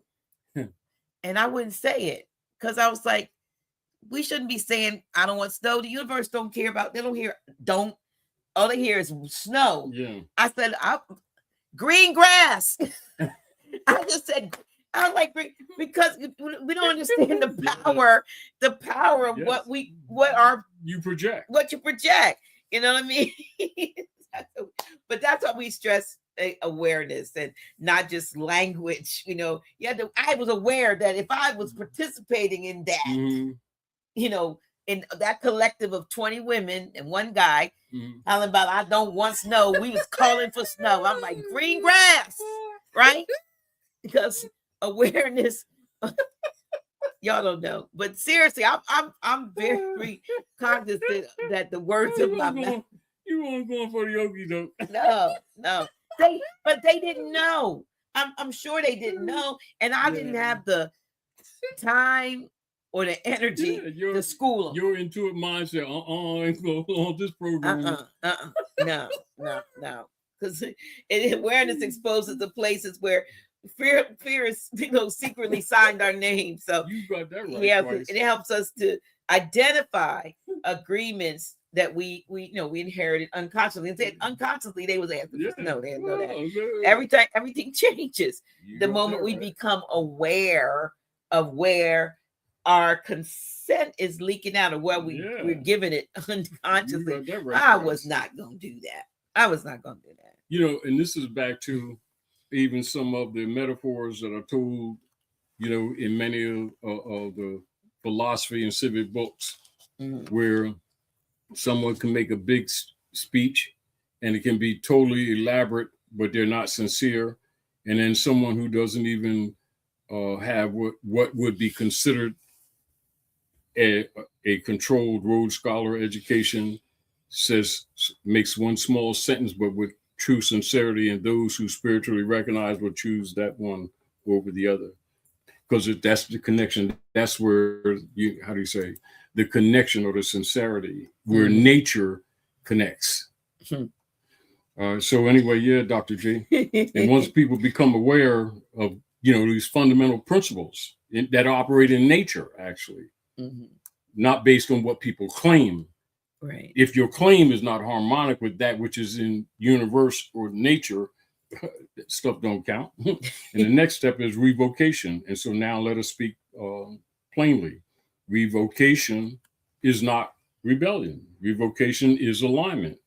Revocation is remembrance. Revocation is recalibration with the divine mind. And that's called sovereignty. We're afraid to. Because isn't that because we agreed to the fear projected under oppression. Right. And under inquisitions, under dumb diversity. Which made it easier for everything else to be accepted because, now you don't have to crack the whip anymore. Isn't it back to many of the colonists? They would injure the people even in different areas on the land by ritual. They would actually hang people who started reading. That practice even came into the 19th century. Really? Yeah, the early 19th centuries, even up into 19th the 20s. century. Okay. Yeah. Because that would be the 20th. Right. Because the century would always be the number right behind it. So into the 21st century. And so you revoke an agreement, you're not fighting a system, you're revoking or withdrawing the energy from the persons who control that system and that feeds it. And you're breaking the vibrational chain that tied you to the false narratives and stepping out of the jurisdictions created by them, and that you were never meant to occupy that space by nature, but only by political coercion, threat, etc. Right? And so revocation is an internal declaration. I no longer stand under this idea. Right. I no longer consent to this projection. I no longer participate in this illusion. I return my mind to the truth of who I am that I am. I am that I am. And once the inner agreement is revoked, the outer world begins to rearrange itself accordingly. Yes, and that rearrangement often it sometimes it feels like a miracle. Well, it's actually workings of nature. But it isn't. Yeah, it isn't. It's simply the universe responding to the withdrawal of consent. And when you stop agreeing, and we keep saying this because I keep having to emphasize, I feel like fear, because that's the biggest thing I think folks are. Because it's a weapon. Right. It's a tool. It's a weapon in the hands of the wrong people. But peace begins to show up when you stop agreeing with fear. Stop agreeing with limitation. And then you'll see opportunities begin to emerge, and stop agreeing with inferiority and watch your posture change, watch your back straighten up, your neck unkink, because you're not all struck out in yourself, feeling like you're less than, right? Stop agreeing with confusion. If you do, then your clarity will sharpen. Stop agreeing even with the narratives that even have nothing to do. Stop agreeing with the narrative of aging. Look, Grand Sheik and I, we sitting here with we just about 150 years between us. Look, these two folks, right? 150 years. We disagree, even though we have things that come against us. We disagree with them, but then we align and beat the crap out of the opposition. Right. Stop agreeing with stuff just because they put it out there and make it the narrative. And narratives are meant to be examined and in most cases dismissed. Exactly. Dismissed. right? Because when you stop agreeing with subjugation, then your sovereignty rises. That's what happens. It's not magic. It's alignment, and with it's the universe. and it's metaphysics beyond physics. This is science behind the glitch philosophy. Yes. That I'm soon to. I gotta get this information, but my book is based on my philosophy of glitch. Right? Mm-hmm. Glitch is grow, learn, inspire, teach, create, and heal. You know, we that's what we have to do as a collective also, right? Mm-hmm. And because to glitch means to interrupt the programming. Yeah, you got to interrupt what's going. You got to turn that thing over. You know what I mean? To interrupt the false agreement and the narratives that they put out, and to really create a break in the illusion that forces the system to reset itself around truth. It will if you will. See, because truth just is. Because what the glitch is, just uncovers. Right. The truth don't arrive, it's always there. Right. It's just covered up by misinformation, by false jurisdictions. Right. So speaking of truth, Dr. G, we must address the responsibilities that comes with awakening. And once a people or a natural person becomes conscious of their agreements, they can no longer operate casually or, naively. Yeah. And they must become deliberate. They must become intentional. They must become disciplined in their thoughts and precise in their words, choosing their words more carefully, more consciously, and sovereign in their decisions. And because every choice is an agreement, every emotion is an agreement, every reaction is an agreement, and every identity is an agreement. This is why self-governance is essential. And if one doesn't govern oneself, some other power or some other person will govern you. They'll do it for you. And if you or one does not define oneself, someone else has the option to define you. And if you don't claim your own authority, someone else has the option to claim authority over you, thus power of attorney. An agreement determines dominion. Right.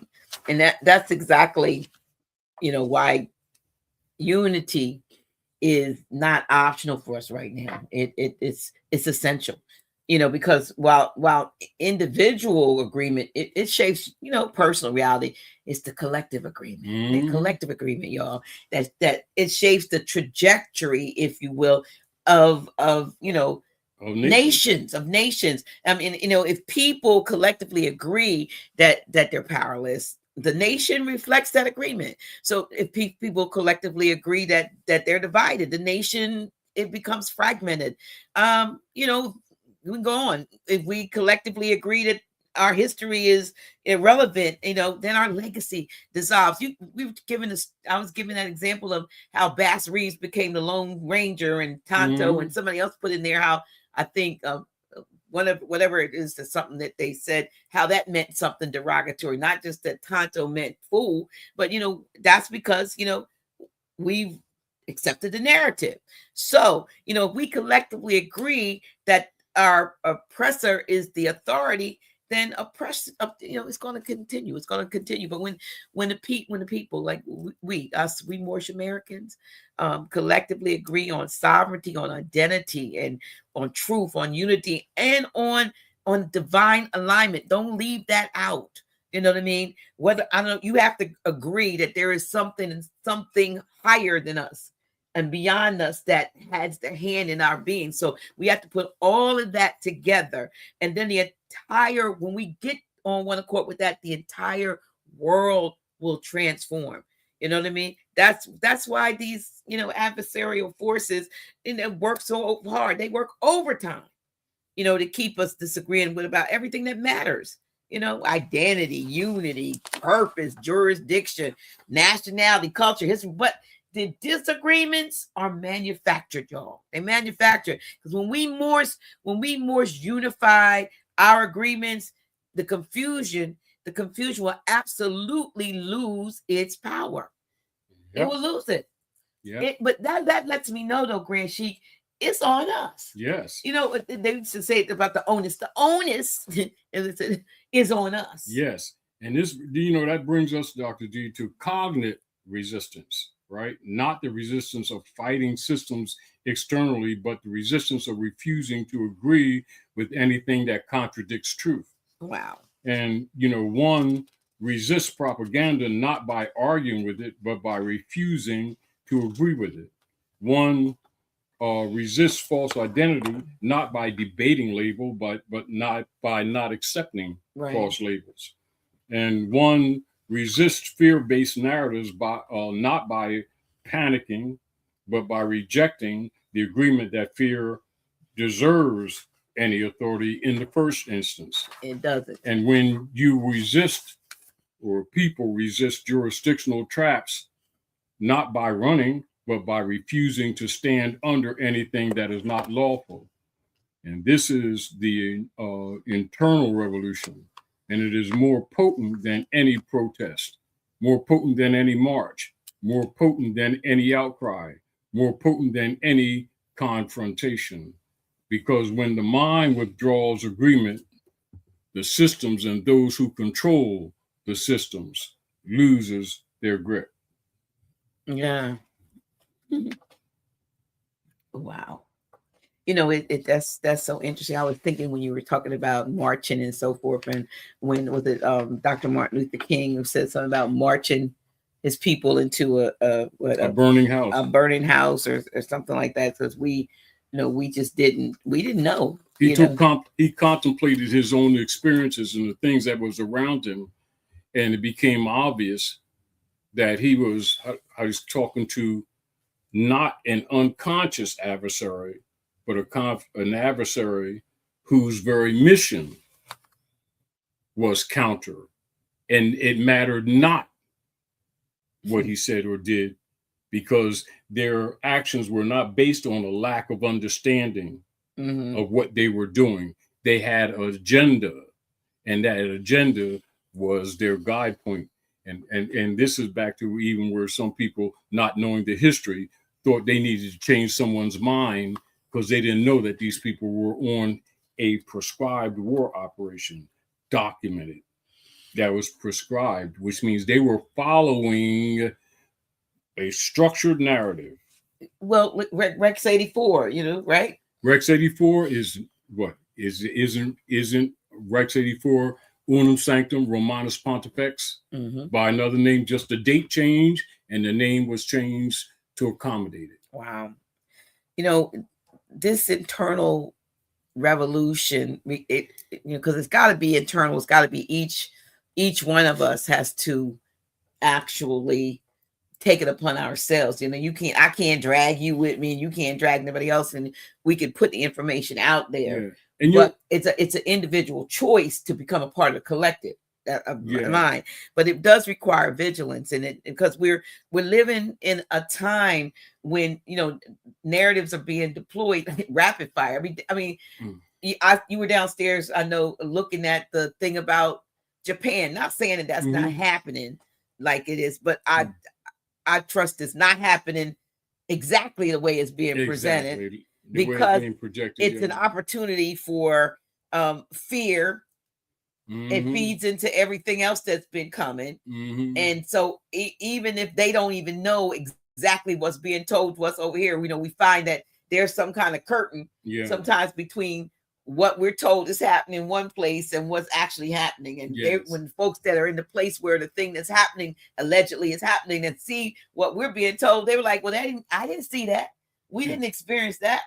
So I'm not saying that it's not happening, but I dare say it's not happening like it's being reported to us, because every opportunity that they get to coattail on something and to create it and make it more, because it's traumatic in the sense that and the next thing is, like, in the next 7 days it could be even more, and this, that, and the third. So I'm pretty sure, like I said, there's some embellishment along with what's going on, but like I said, it's a revolution that requires on our part vigilance, because we are living in that kind of time. You know what I mean? And we're hearing disease, war, famine. This is coming back. That's starting up.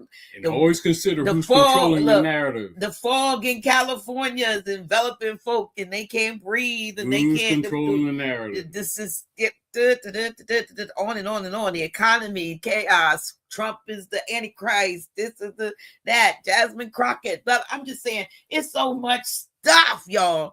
It's enough to make you do the Exorcist head spin.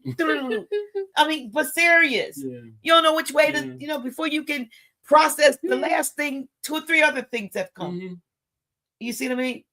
They're controlling the narrative. Yeah. Every broadcast is an attempt to secure your agreement. You need to know that. Every headline is a recruitment tool, and every fear, campaign is just coming, as a consent trap. Yeah. Every new trend, everything that comes out, you know what I mean, is an invitation to align your mind with something that may not be true. Yeah. And if it is true for them, do you not know that you have the power?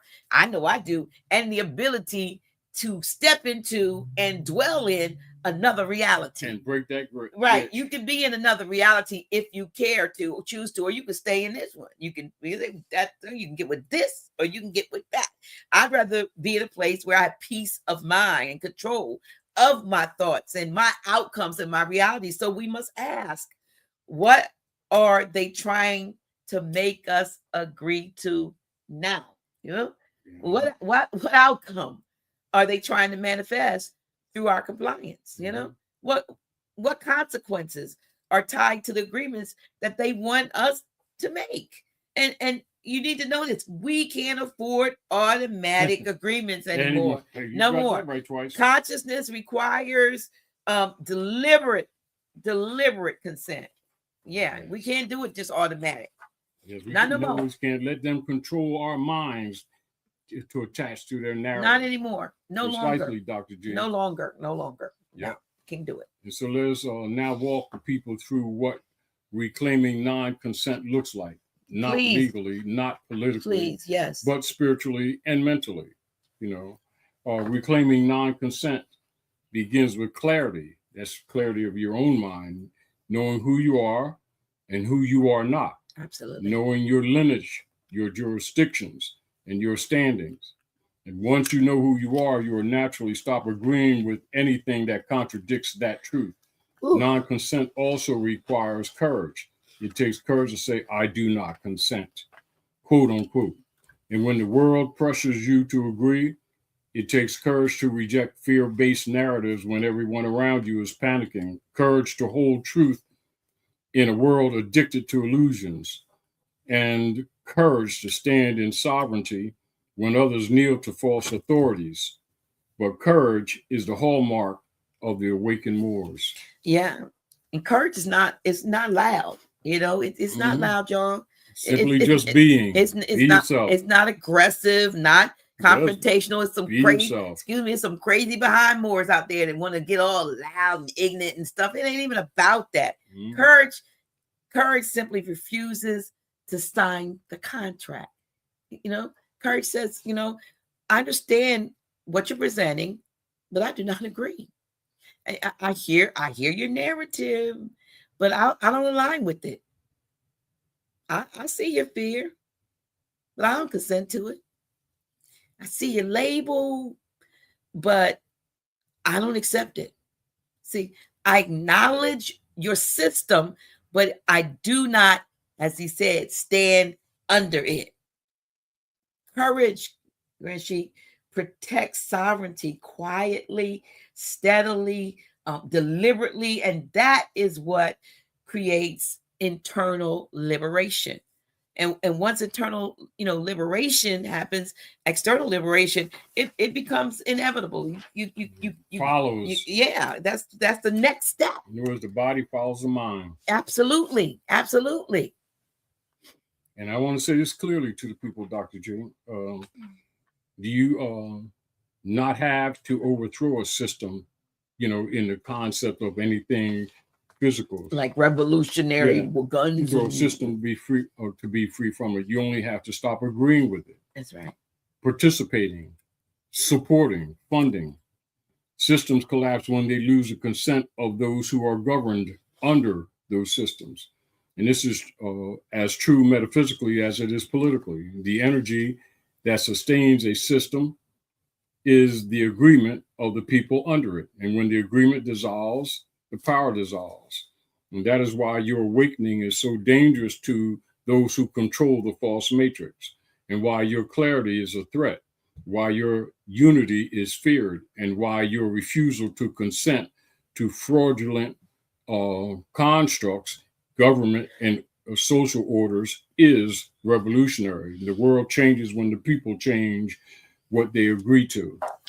Right. And Morris, as we come, and we are coming toward the close of tonight's broadcast, I want us to collectively step into a higher agreement. I mean, it works. It works.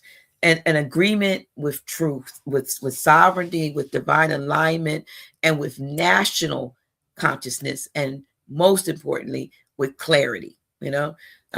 And if you repeat this after me, or I'm going to have to say it because I want you to be able to say it, even if you see it later on. Let this, or something like this, it doesn't have to be this exactly, be our declaration. I withdraw my agreement from every lie ever told to me. I'm giving you space to say it. I withdraw my agreement. Yeah. I withdraw my agreement from every lie ever told to me. I withdraw my agreement from every identity that is not mine. I withdraw my agreement from every identity that is not my own. I withdraw my agreement from every narrative rooted in fear. I withdraw my agreement from every narrative rooted in fear. I withdraw my agreement from every system designed to diminish me. I withdraw my agreement from every system designed to diminish me. I revoke consent from every illusion I once accepted unconsciously. I revoke consent from every illusion I once accepted unconsciously. I realign my mind with truth. I realign my mind with truth. I realign my identity with my ancestors. I realign my identity with my ancestors. I realign my spirit with divine law. I realign my spirit with divine law. I am that glitch in the matrix, the interruption of lies and the restoration of truth. I am that glitch in the matrix, the interruption of lies and the restoration of truth. Ashe. Ashe. Ashe. I hope you repeated that. And if you didn't, roll this back, get it, because that's the beginning of changing, the narrative of defeating the rituals and the spells that have kept so many of our people and other people, not just us, minds bound, spellbound. Today is your day of release. Yes. So, Dr. J, we can say peace to the Moors and stand firm in your knowing, stand firm in your unity, stand firm in your self-authority. Remember, agreement shapes reality, consent shapes destiny, and divine sovereignty begins the moment that you withdraw consent from anything that contradicts truth. The future belongs to those who agree with truth and who disagree with fear. Wow. this has been powerful. I think it's been powerful. I hope you all agree. It's been a minute since we've been here, and we want to make sure that when we come, that we're bringing you food for thought, not confusion, something that'll help you along your journey. And we hope that we are conveying love, peace, joy, freedom, all of the things that we need, truth, everything that, the prophet said that we should live by. We want you to know that we love you, we appreciate you, and we thank you. We thank you for your continued support. We do need your support. We actually, we are not monetized. It's funny, Grand Sheik, some folks, take our videos and become monetized from this stuff, replaying our stuff, but we are not monetized. We don't get anything. I haven't figured out how to do it. I don't think they want us to. I tried. So, but in any event, we just had almost a $3,000 bill the other day for the StreamYard, $2,700 to pay. We did. And, it took a chunk. It took a beat now. So, I'm going to ask you all, we don't ask much, but if you would just consider, those of you who watch us and listen to us, and send us $1, a note a month or something. Our website is the new website. We have a new website, but we had we got ready to put up the new one, and our webmaster's his computer went down, it glitched, like it was attacked. And so we had to totally kind of rebuild our page. But there is I think there was a brother that just signed up with our Palladium membership the other day. I appreciate you. I don't remember what your name is, but appellation is, but thank you. You know who you are. We have different levels now of support, and they start at, when you can give a note, as Grand Sheik said, but it's as little as $333. We made those angel numbers: $333 a month, $555 a month, $888 a month, $1111, and our top one, which is the people we still have that are supporting us, is that $40 a month that helps us with the things that we have to do. We'd appreciate anything that you would give, and if we ever become monetized, you will be the second to know. Look, we'll let you know we're getting monetization, but we don't. And it's good. It's all good, though. We feel your love. Trying to stay pure. And we just appreciate, if you would consider us as good ground in which to sow. And we're going to be coming, a little bit more often.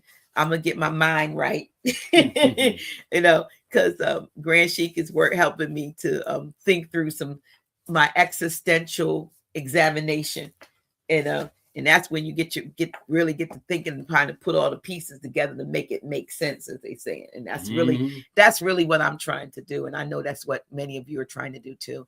So again, we thank you, Grand Sheik. I don't know if it's anything you want to say. We thank you for being part of the House of Reawakening Minds.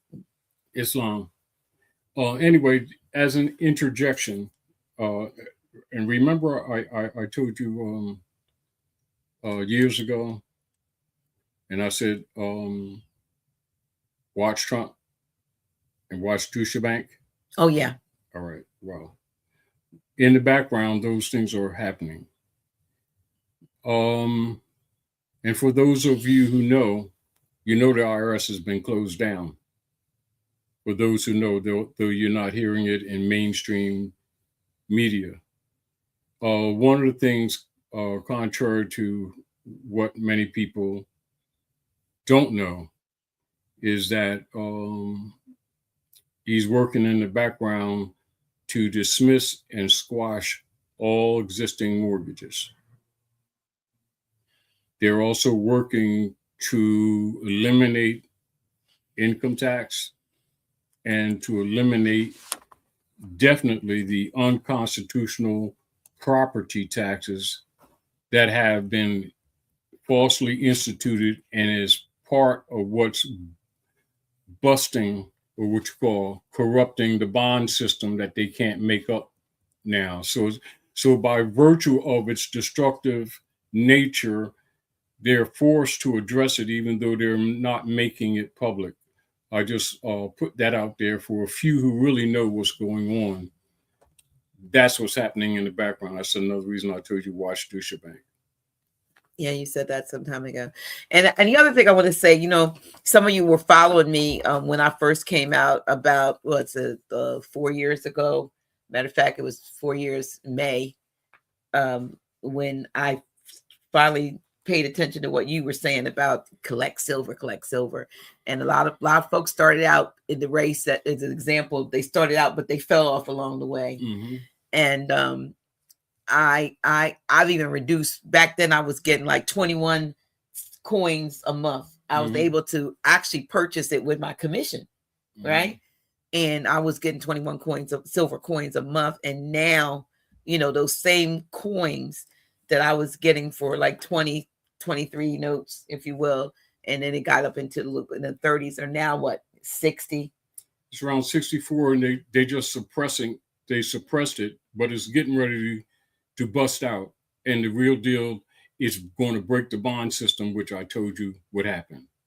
And for those of you for the last 4 years or so who listen to Dr. G, you're going to start finding out why we told you ahead of time. And the truth of the matter is, Dr. G, most people will try to get them now. I'm putting it up there, but it's so expensive now. They won't. No, most of them won't even sell it to you now. They'll tell you that they're closed down. They'll tell you that they have issues and stuff like that, because the real deal is it's in fluctuation and they're suppressing it. So it'll be going up and down. And what's happening, this is why I put the numbers out there years ago, and I'm going to tell you again what it should be relative. It should be about 15 to 1. And what it has been is about 80 to 1, 75 to 1. And right now, you're in that area, and it should be around 15 to 1. 15 to 1 of gold, which really means don't be surprised within the next few months if it even goes up in the 3 digits. Easily. For the silver. Easily. And remember, I said to you, I said, when we talked about the gold is for storing the wealth, right? The silver is for multiplying it. That's why I told you focus on the silver. Now, for those of you listening to the show, and remember I told you, whatever they admit to, it's always going to be less than what it is. My sister said my last purchase was 45, now 65. And see, when I was getting it, I was paying 23. Now, so what does that tell you? Yep. You're already over 200%. Yep.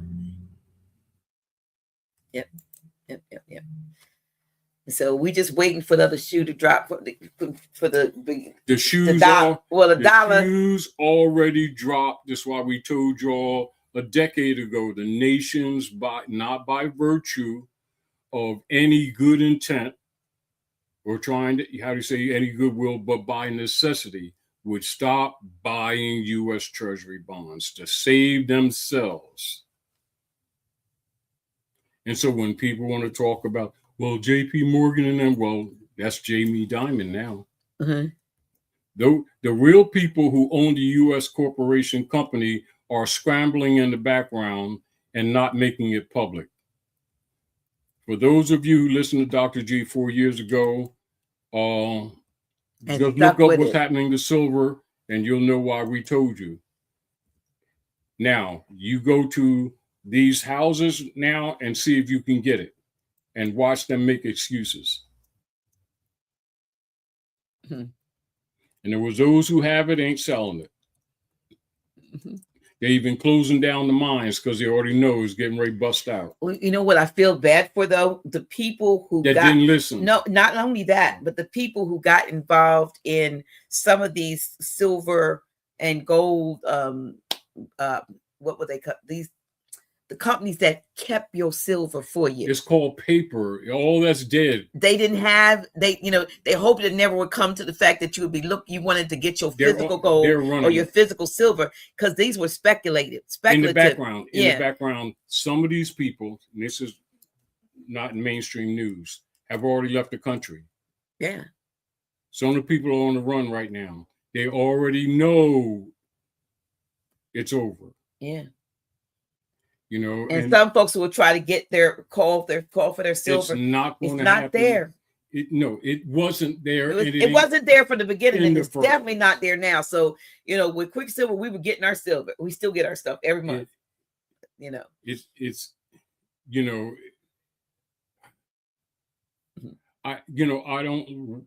I'm not the type to say I told you so, Dr. G. Yeah. But that's why I kept, even when months ago when I said, and I asked you relative to the people, I said, are you still doing that? And I said, get as much as you can while you can, because I already knew was going to happen. Right.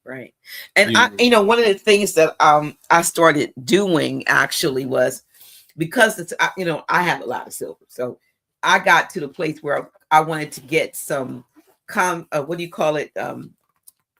What I started getting, if you can see here in this book, I started getting 1/4 grains of gold thing, because they're like trading cards that if push came to a shove, I wouldn't have to take a whole gold coin somewhere, but this is value, right? And so I started getting monthly this, so I could put that in my pocket and trade on that, and it's sealed. And guess what?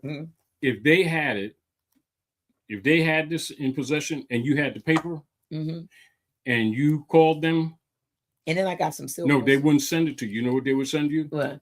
They would send you the fiat instead. And the fiat is dead. Right. So I this was my safety. This was of course, at 21 coins a month. Now, what do we always say, Dr. G? Remember what we said years ago, and we say it now. If it's not in your hand, you don't have it. That's what you would always say. Yeah. So we don't know. I don't know about, the one you put in there. And I don't even know about one of the things I realized, and I invested a whole lot in foreign currency, but it's all fiat, y'all. Doesn't matter. It's all fiat. Now, this is what people need to understand. It's all fiat. No, yeah, but this is what people need to understand. When you're talking both metaphysically and politically, the gold and the silver, you're talking the money. They've trained you and trained us to keep calling other things money. That's how we got in this hole. This is why you always, what I would always say, Dr. G, stop calling it money. You're casting the spell that keeps them in power. It is not unlike what you prepared tonight, Dr. G. We keep giving them the power, then trying to figure out how to get out of what we helped create. When we stop agreeing to the fraud, it dies. What has happened? The nations of the earth stop agreeing with the harlot. So it loses power. That's for real. That's just not metaphor. That's actually for real. And there's actually nothing that they can do about it. That's why it can't be stopped. It can't be. See, this is what has happened. The numbers of natural people on the planet that have moved up the scale of ascension was all that's necessary for nature to start moving. At that point, they've lost control. This is why we've been telling the people for years, get some silver. And in your hand. Yeah, in your hand. That was important. It's I'm sure that folks are trying to get their silver from these places, but it's like a bank run. No, to be honest with you, challenge you to order Comex, any of them now, and see what happens. you're going to get AI, call, and they're going to be they're either busy, they're temporarily dealing with rearranging things, everything but selling. They won't even sell it to you because they already know that while they're suppressing it, within weeks it's going to jump back up, and they're not going to take the losses. The people who didn't listen are now caught in the musical chairs. That's what's going on around the world, you all. And so meanwhile, and what we've told people, the fiat that you do have, even though it's dying, get it out of the banks because they're going to confiscate it. They're going to be closing and not telling you that they're not going to admit to you that they're collapsing. They're going to be using the fiat that you have that's being devalued, buy up as much silver as they can, close their buildings and run. The same thing you see them doing with the malls is the same thing that's happening to the bank buildings. Or they're consolidating. They've already gone through the consolidation phase for the last decade. People need to pay. We're out of sequence. They've already done that part. They've consolidated. Now the consolidated entities are being abandoned. It's called bank collapse. They're not going to tell you that. And if you haven't made your move, don't think that they're going, as an exercise, since a lot of people like to call you Dr. G, this is my word to you. Go try to get some silver now and then call Dr. G when you discover you can't get it. Doesn't matter what you offer them.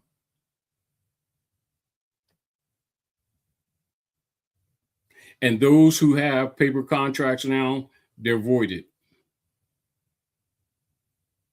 Do it for an exercise, just for the sake of information. I give you something to talk about next time. How do you say, this is in the energy. This is in the atmosphere. And many of the things that the people are arguing is to keep them distracted from what's really happening. What's really happening, it's not going to break. It's already broken. What we're discussing now is already past tense. When we told people, look, the looking glass, they already knew. It was, why do you think we talked about this years ago? For those who would listen and would pay attention, not allow them to control the narrative so that you don't get caught in the musical chairs. What you just opened up, Dr. G, right now, right? With this? Call them same people, tell them to send you an order next week and see what happens. Then report next time we come on the show what happened. And those of you listening to the show, try to get some silver and then tell us what happened next time we come on. They probably can get it. It's going to cost an arm and a leg. This is what's going to happen. Most of the dealers are not going to sell it because they already know the suppression is temporary. Yeah, because it's going to go back. It's going to go up. Because they already They already know what's They're happening. holding the prices down, believe it or not. They're suppressing it. Yeah, well, that same thing. Yeah. What's it, 65? Yeah, they suppress it down to 62. Then it's going to bust right back on out. Because remember, but we're not going back to $23. No, it ain't going to that. It's not going back there. You're going. This is what's going to happen if those who listen now that didn't listen before is going to go into 3-digit. Hold yourself. So if you can get anything below it, you're good. Yeah. Someone asked if 10 1-ounce coins would hold them over. Don't be surprised if it goes beyond that. Yeah. Yeah. Because this is what's going to happen. They have to balance it out. Therefore, the ceiling for gold, which is the store of wealth, because remember, the silver is the multiplier. That's what people who really know aren't trying to buy the gold. They're trying to get the silver. Mm-hmm. And remember, silver is a byproduct. of the mining of other metals. It's a byproduct. It is not the major or the main target. And it's now used in all levels of technology. And so therefore, it not only has monetary measure, it has technical application measure, and it's limited. What happens when you can sell? Really, to be honest with you, the reason they're suppressing it is because in reality, outside of oppression, it would be equal to the price of gold. That's the real truth that they're never going to admit to, but I'm telling you. And yet I got a gold coin about 2 years ago, 2.5 years ago, maybe. It was 1,900.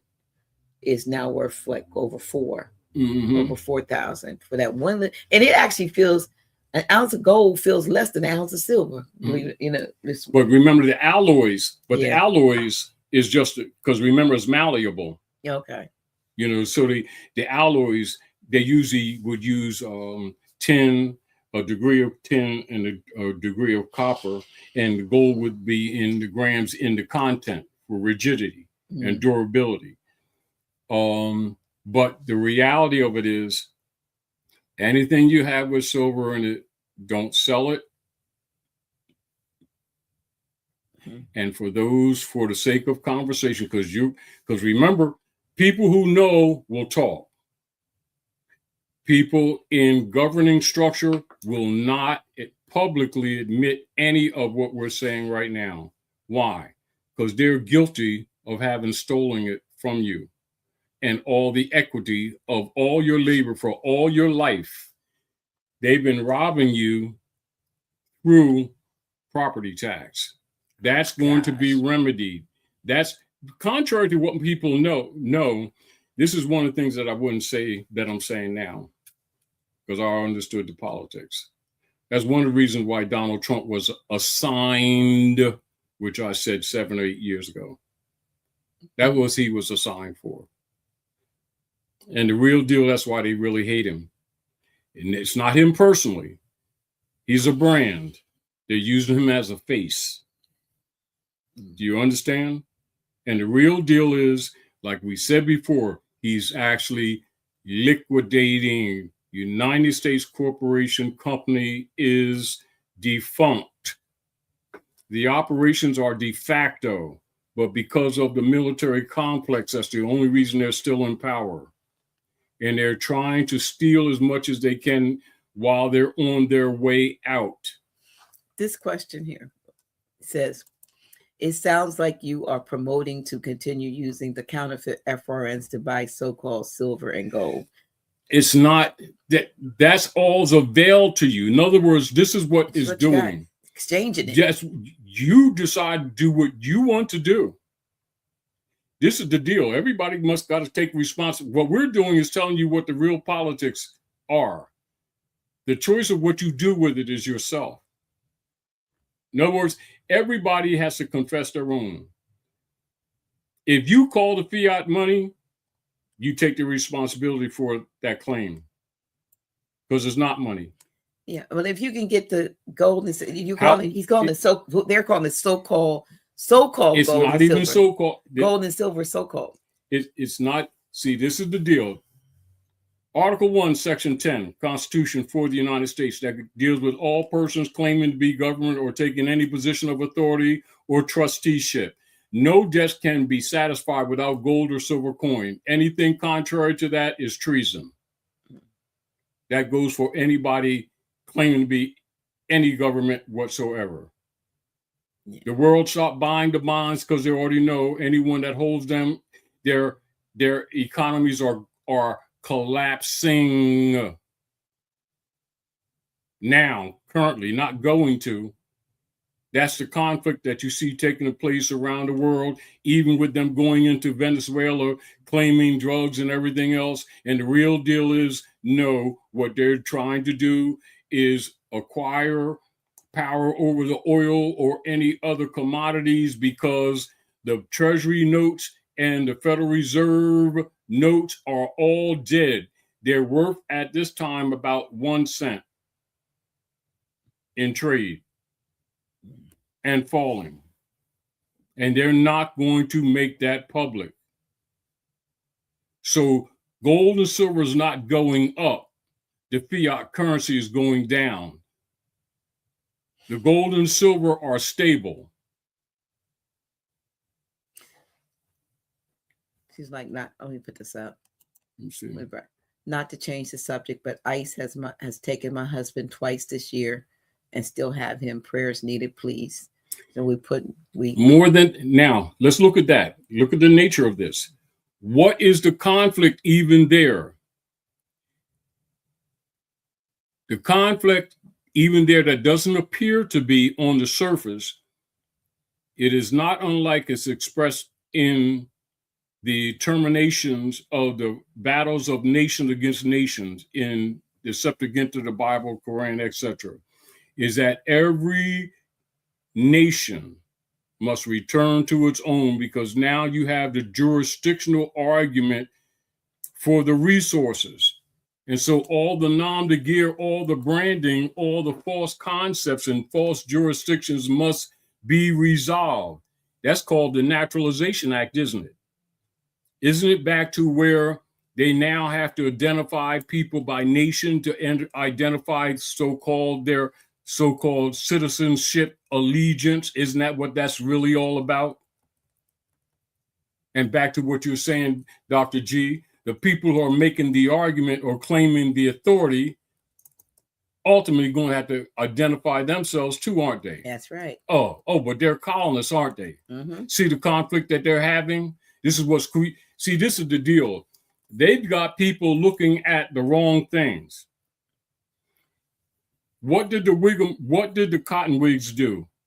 Knowing that Trump was assigned under the military operations since they eliminated Kennedy, that's the real origin of these operations that you see taking place right now. And that's why they keep people looking at Trump from a personal point of view rather than paying attention to the politics of why he was assigned and what's really going on. What's really going on is the United States Corporation Company is bankrupt. So they're using their mercenary military powers to try to rob the resources from around the world while they still have power. That's what's going on. People need to understand the reality.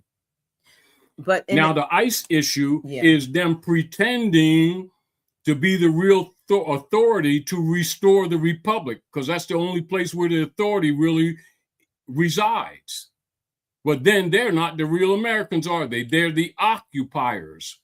Now you got, in order to really fix this so-called immigration problem, is why what we've been telling you here on the House of Reawakening Minds for years. Ulysses Grant, the modification of the Naturalization Act, 1870, Philadelphia, Pennsylvania, Whiggamore Convention, 1853. We've given you the references. Now they're manifesting. But Forrest, sister, to you, I'm going to say this, because what you asked for, you're not asking for the history, you're asking for prayers, because you have a right now situation. Libra codes. Right. I'm going to say this to you, and I'm going to say this to everyone listening, that we send forth, our energy, our positive energy. Don't know what the brothers absolutely name, but its appellation is, but we see you, Sister Kimberly Miller, and we believe, for a positive outcome for your husband, for your consort, that he will come home and not be harassed any longer. Not ask everyone who's listening now or listening as this, once we go off the air, that you would please send forth positive energy.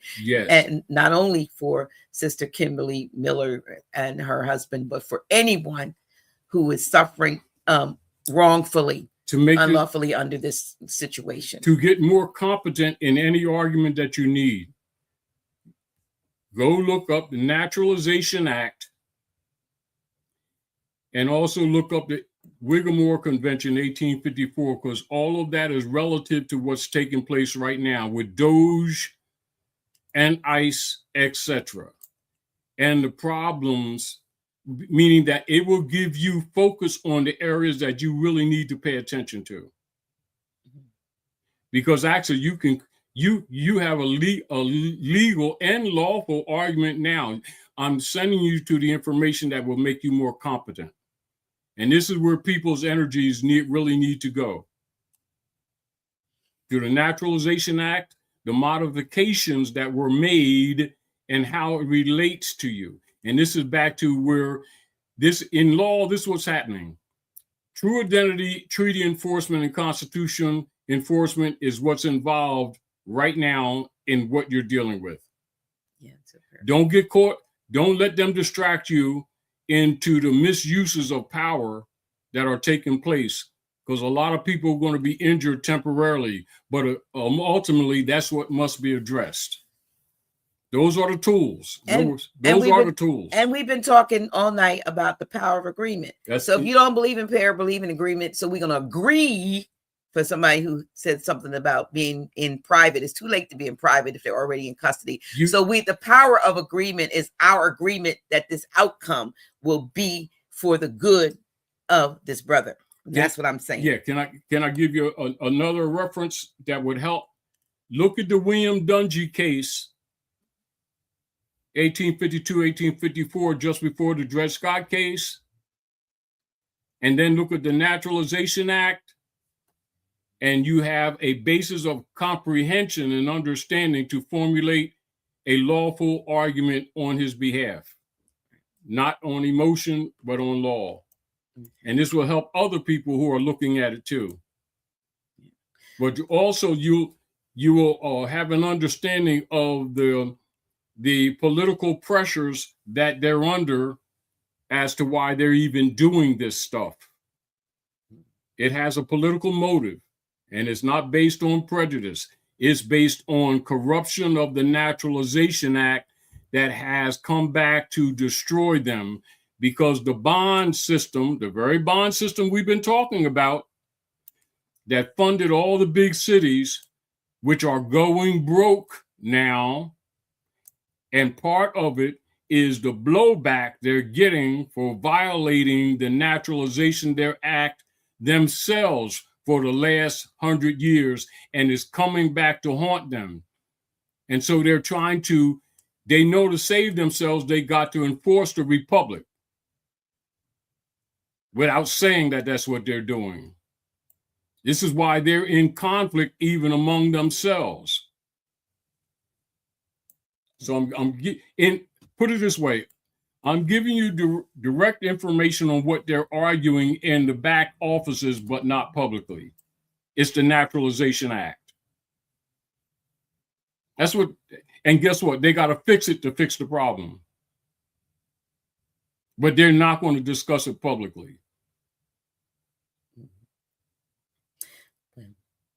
That's why I knew it was coming. This is why if you pay attention the last few years, I was always throwing that in there because I already knew that's what was going to hit the fan. Same thing I knew what was going to happen with the silver.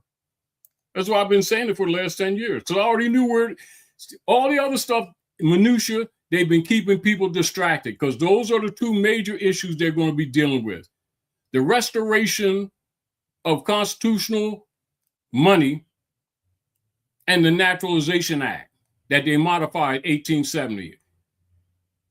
Long as they could maintain the code system, they was fine. Once that broke, all hell broke loose. This is what's happening. And people are being caught in that web. But I'm directing you to the information that you need to study to fight it. So they don't let them control the narrative.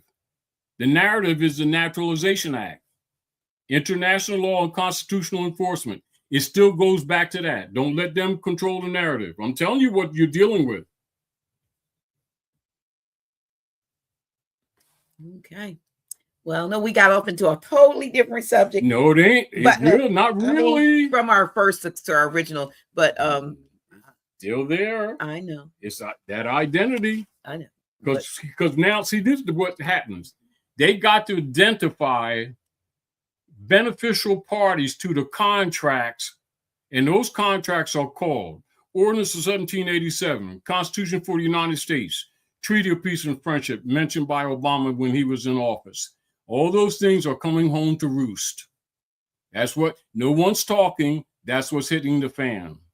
You got to identify the beneficiaries of the law, the parties to the issue. That's what's happening. Because isn't the Naturalization Act dealing with citizenship status, alien status, green cards, and everything else? There you go. I'm telling you, is what I already knew it was coming. Why do you think I've been telling people this for years? What, they thought we was just talking opinion? This is why Noble Drawley made sure the indigenous people here declared their nationality. You must be identified, a party to the protections of the law. What is ICE doing? ICE is filtering out.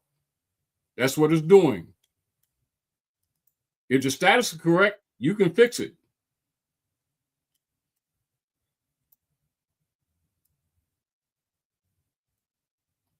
It's deciphering who's who, even though they're still pejoratively misusing words. But if you understand identity, you already know what to do. In other words, no one can go out there calling themselves light-skinned green people, black-skinned orange people, white people, purple people, black people. You're going to identify your nationality and then enforce the law that's already in place to protect their status as nationals or citizens. It comes under the Naturalization Act. And this is back to what in reality, in law, why a nationality card exists. This is why you're going to hear them in the background talking about digital identity. They knew it was coming.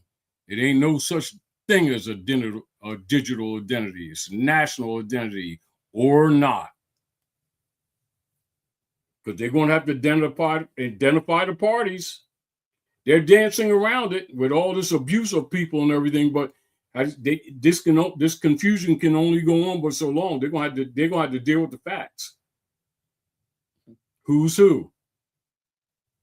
Now, the only thing is that sometimes in some cases, someone might be married to someone who was let me finish first before you say something, who was born in another country and then came here, and that might be part of, so we don't know the circumstances. No. Because normally ICE is not picking up, generally, as far as I know, anybody who was born in the America, on American soil, as there's maybe people who came in as for naturalization or with a green card or something, and so I don't know how that changes with that when they are married to an American. American. Now, listen to what you just said. I'm just saying because no, you're correct.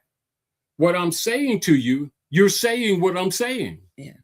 The resolution is within the laws of the Naturalization Act. Study it so you'll know where the position is. Mm-hmm. See, this is what we have to do.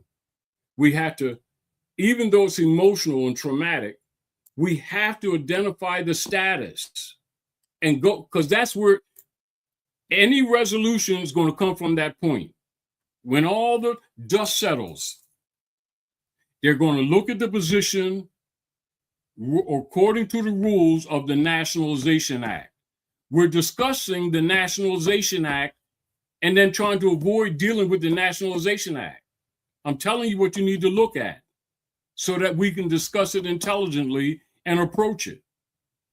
You got good arguments. You got to know what your arguments are.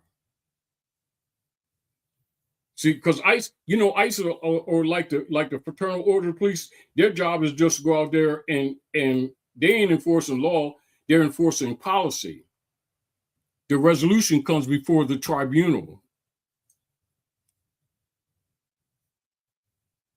Now you understand why people they're making all these spurious arguments with Jasmine and others.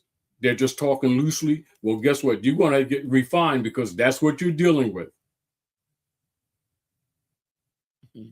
As a matter of fact, Dr. G, you ought to do a class on Naturalization Act, because clearly the people aren't familiar with it, but we know why.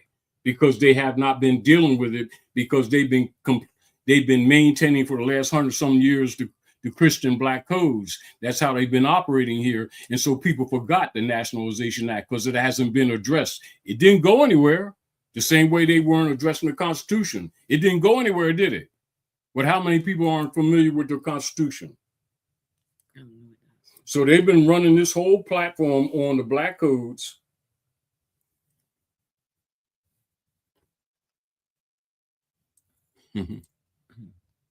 All right.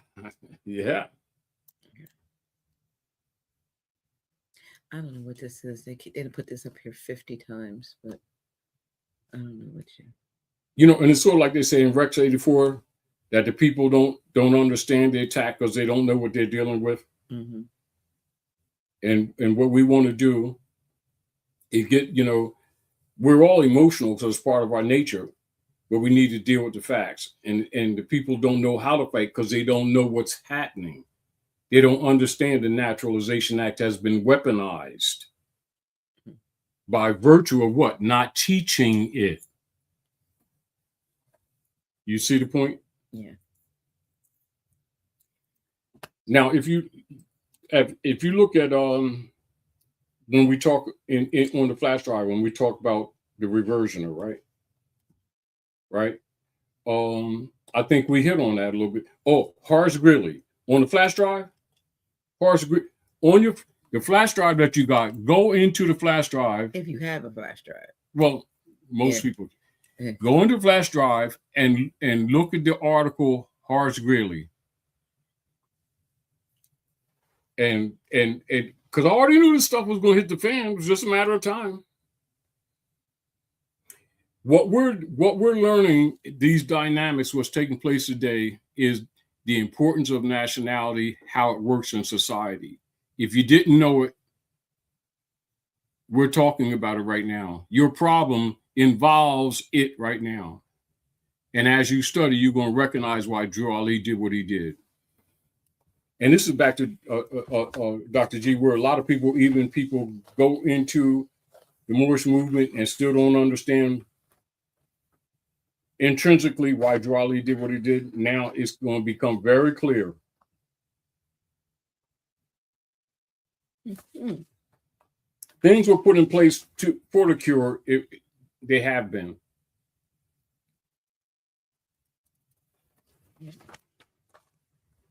Okay. And as you do the reading, a lot of your pressure will come off you because you'll start recognizing that you do have remedy. Right now, many people don't think they have remedy because they're not cognizant of how the system works. So go on the flash drive, read the issue on Horace Greeley. If you have the flash drive, if not, what's running under the screen right now is how to get a flash drive. Well, it's on the screen. Yes. Yeah. So we thank you. Yes. Thank you. We appreciate each and every one of you for your time and attention on the power of agreement. And we will see you all probably, I'm not sure when it may be. You know what's interesting, Dr. J? No. How we're talking about what we're talking right now, and it may seem different. We're not. Excuse me. It's right on what you're talking about. Okay. I'm sorry. Get this. Sneezy allergies going up. Yeah. Okay. I'm trying not to get the ugly sneeze because I was about to get Thank you all again for tuning in. Please like and share this video. That's what we need. We need more likes and we need more shares, y'all. And we need your support. So visit our website, www. Here we go. Gosh, now I got the sneezes. houseofreawakeningminds.org. And we will be back. We'll be back. Mm-hmm. I don't want to say next year because this month is short, but we'll be back because it's really not next year yet, because we Next know year ain't really till next March. year's to March. In reality, with the spring. It's actually March. But, Yes, in March, but the fiscal year. the fiscal We'll year. see you at the flip side of the fiscal year, Mhm. and we'll be back on the first Friday for that. But we thank you. That's why we've gone a little bit longer. Excuse me. Like we say, doctor, because really what's happening is we're actually having to refine the information for application purposes. Right. That's really what's happening. That's all this is. It's just, how you say, you got tools, didn't know you had them. Now that, in other words, the problems are manifesting, the sores have festered, and we're telling you, you have the medicine already in your cabinet. You just looked at it wrong, or assumed you needed it when you already had it. Now we got to talk about application. And it's back to what Dr. B said. Those last words you said, because it's right there. It's right there. It's right there. You don't have to overthrow a system to be free from it. You only have to stop agreeing with it. So now these systems collapse, right? But let's look at this. Let's look at this.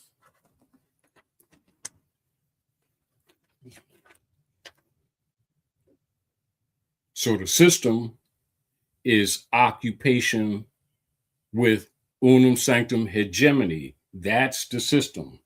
How do you counter it? You have to fix the problems that were interjected with the Whigmore Convention at Philadelphia, when the hybrid Europeans start calling themselves white people and start calling us Black Indians. And when we agreed and start playing the parts, the institutions were created to maintain and sustain that false jurisdictions created by that paradigm. When the nation stopped buying the treasury bonds for the United States corporations, which were set up in 1862, that funded Wall Street, they're collapsing. So they had to modify the Naturalization Act to support the paradigm of the Linnaeus mind control. That's what you're dealing with today. So they're trying to enforce it on someone else when it should be enforced on them. But if you didn't know what you was dealing with, this is what all of us. So now we must start taking accountability, responsibility, and applicability of those things that were neglected. It's called the Naturalization Act, Constitution, and Treaty. Those are your tools. Have a good night. Islam. Thank you all.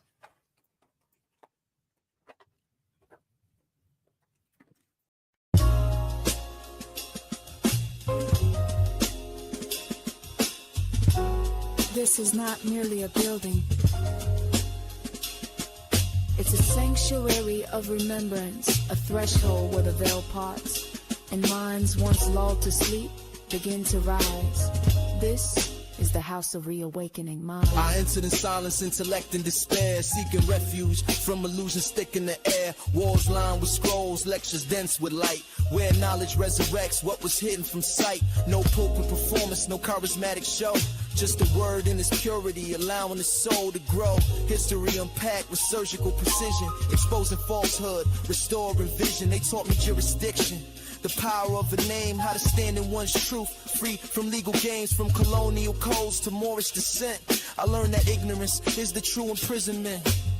Not just the church, this is consciousness refined. I found myself inside the house of. This is sacred ground, not just wood and stone. A haven for the seekers who once felt alone. Here the veil is lifted, the contract unwinds. In the house of reawakening minds. Truth is the altar, wisdom is the flame. Every soul remembered, every bloodline reclaimed. Time collapses and the spirit aligns. Inside the house of reawakening We speak of minds. capitis, diminution, and trust law with grace. Pulling veils from the statues that distort the race. Reverend Doctor don't preach, she teaches through metaphysical keys and universal speeches. From Egypt to Amexim, maps are redrawn, and the minds of the lost are profoundly reborn. They decode etymology, undo the brands, expose how black was a corporate sleight of hand. This is reclamation through language and tone, when status is corrected and sovereigns are grown. From natural law to the astrological signs, the cosmos converge in these sacred confines. This ain't dogma,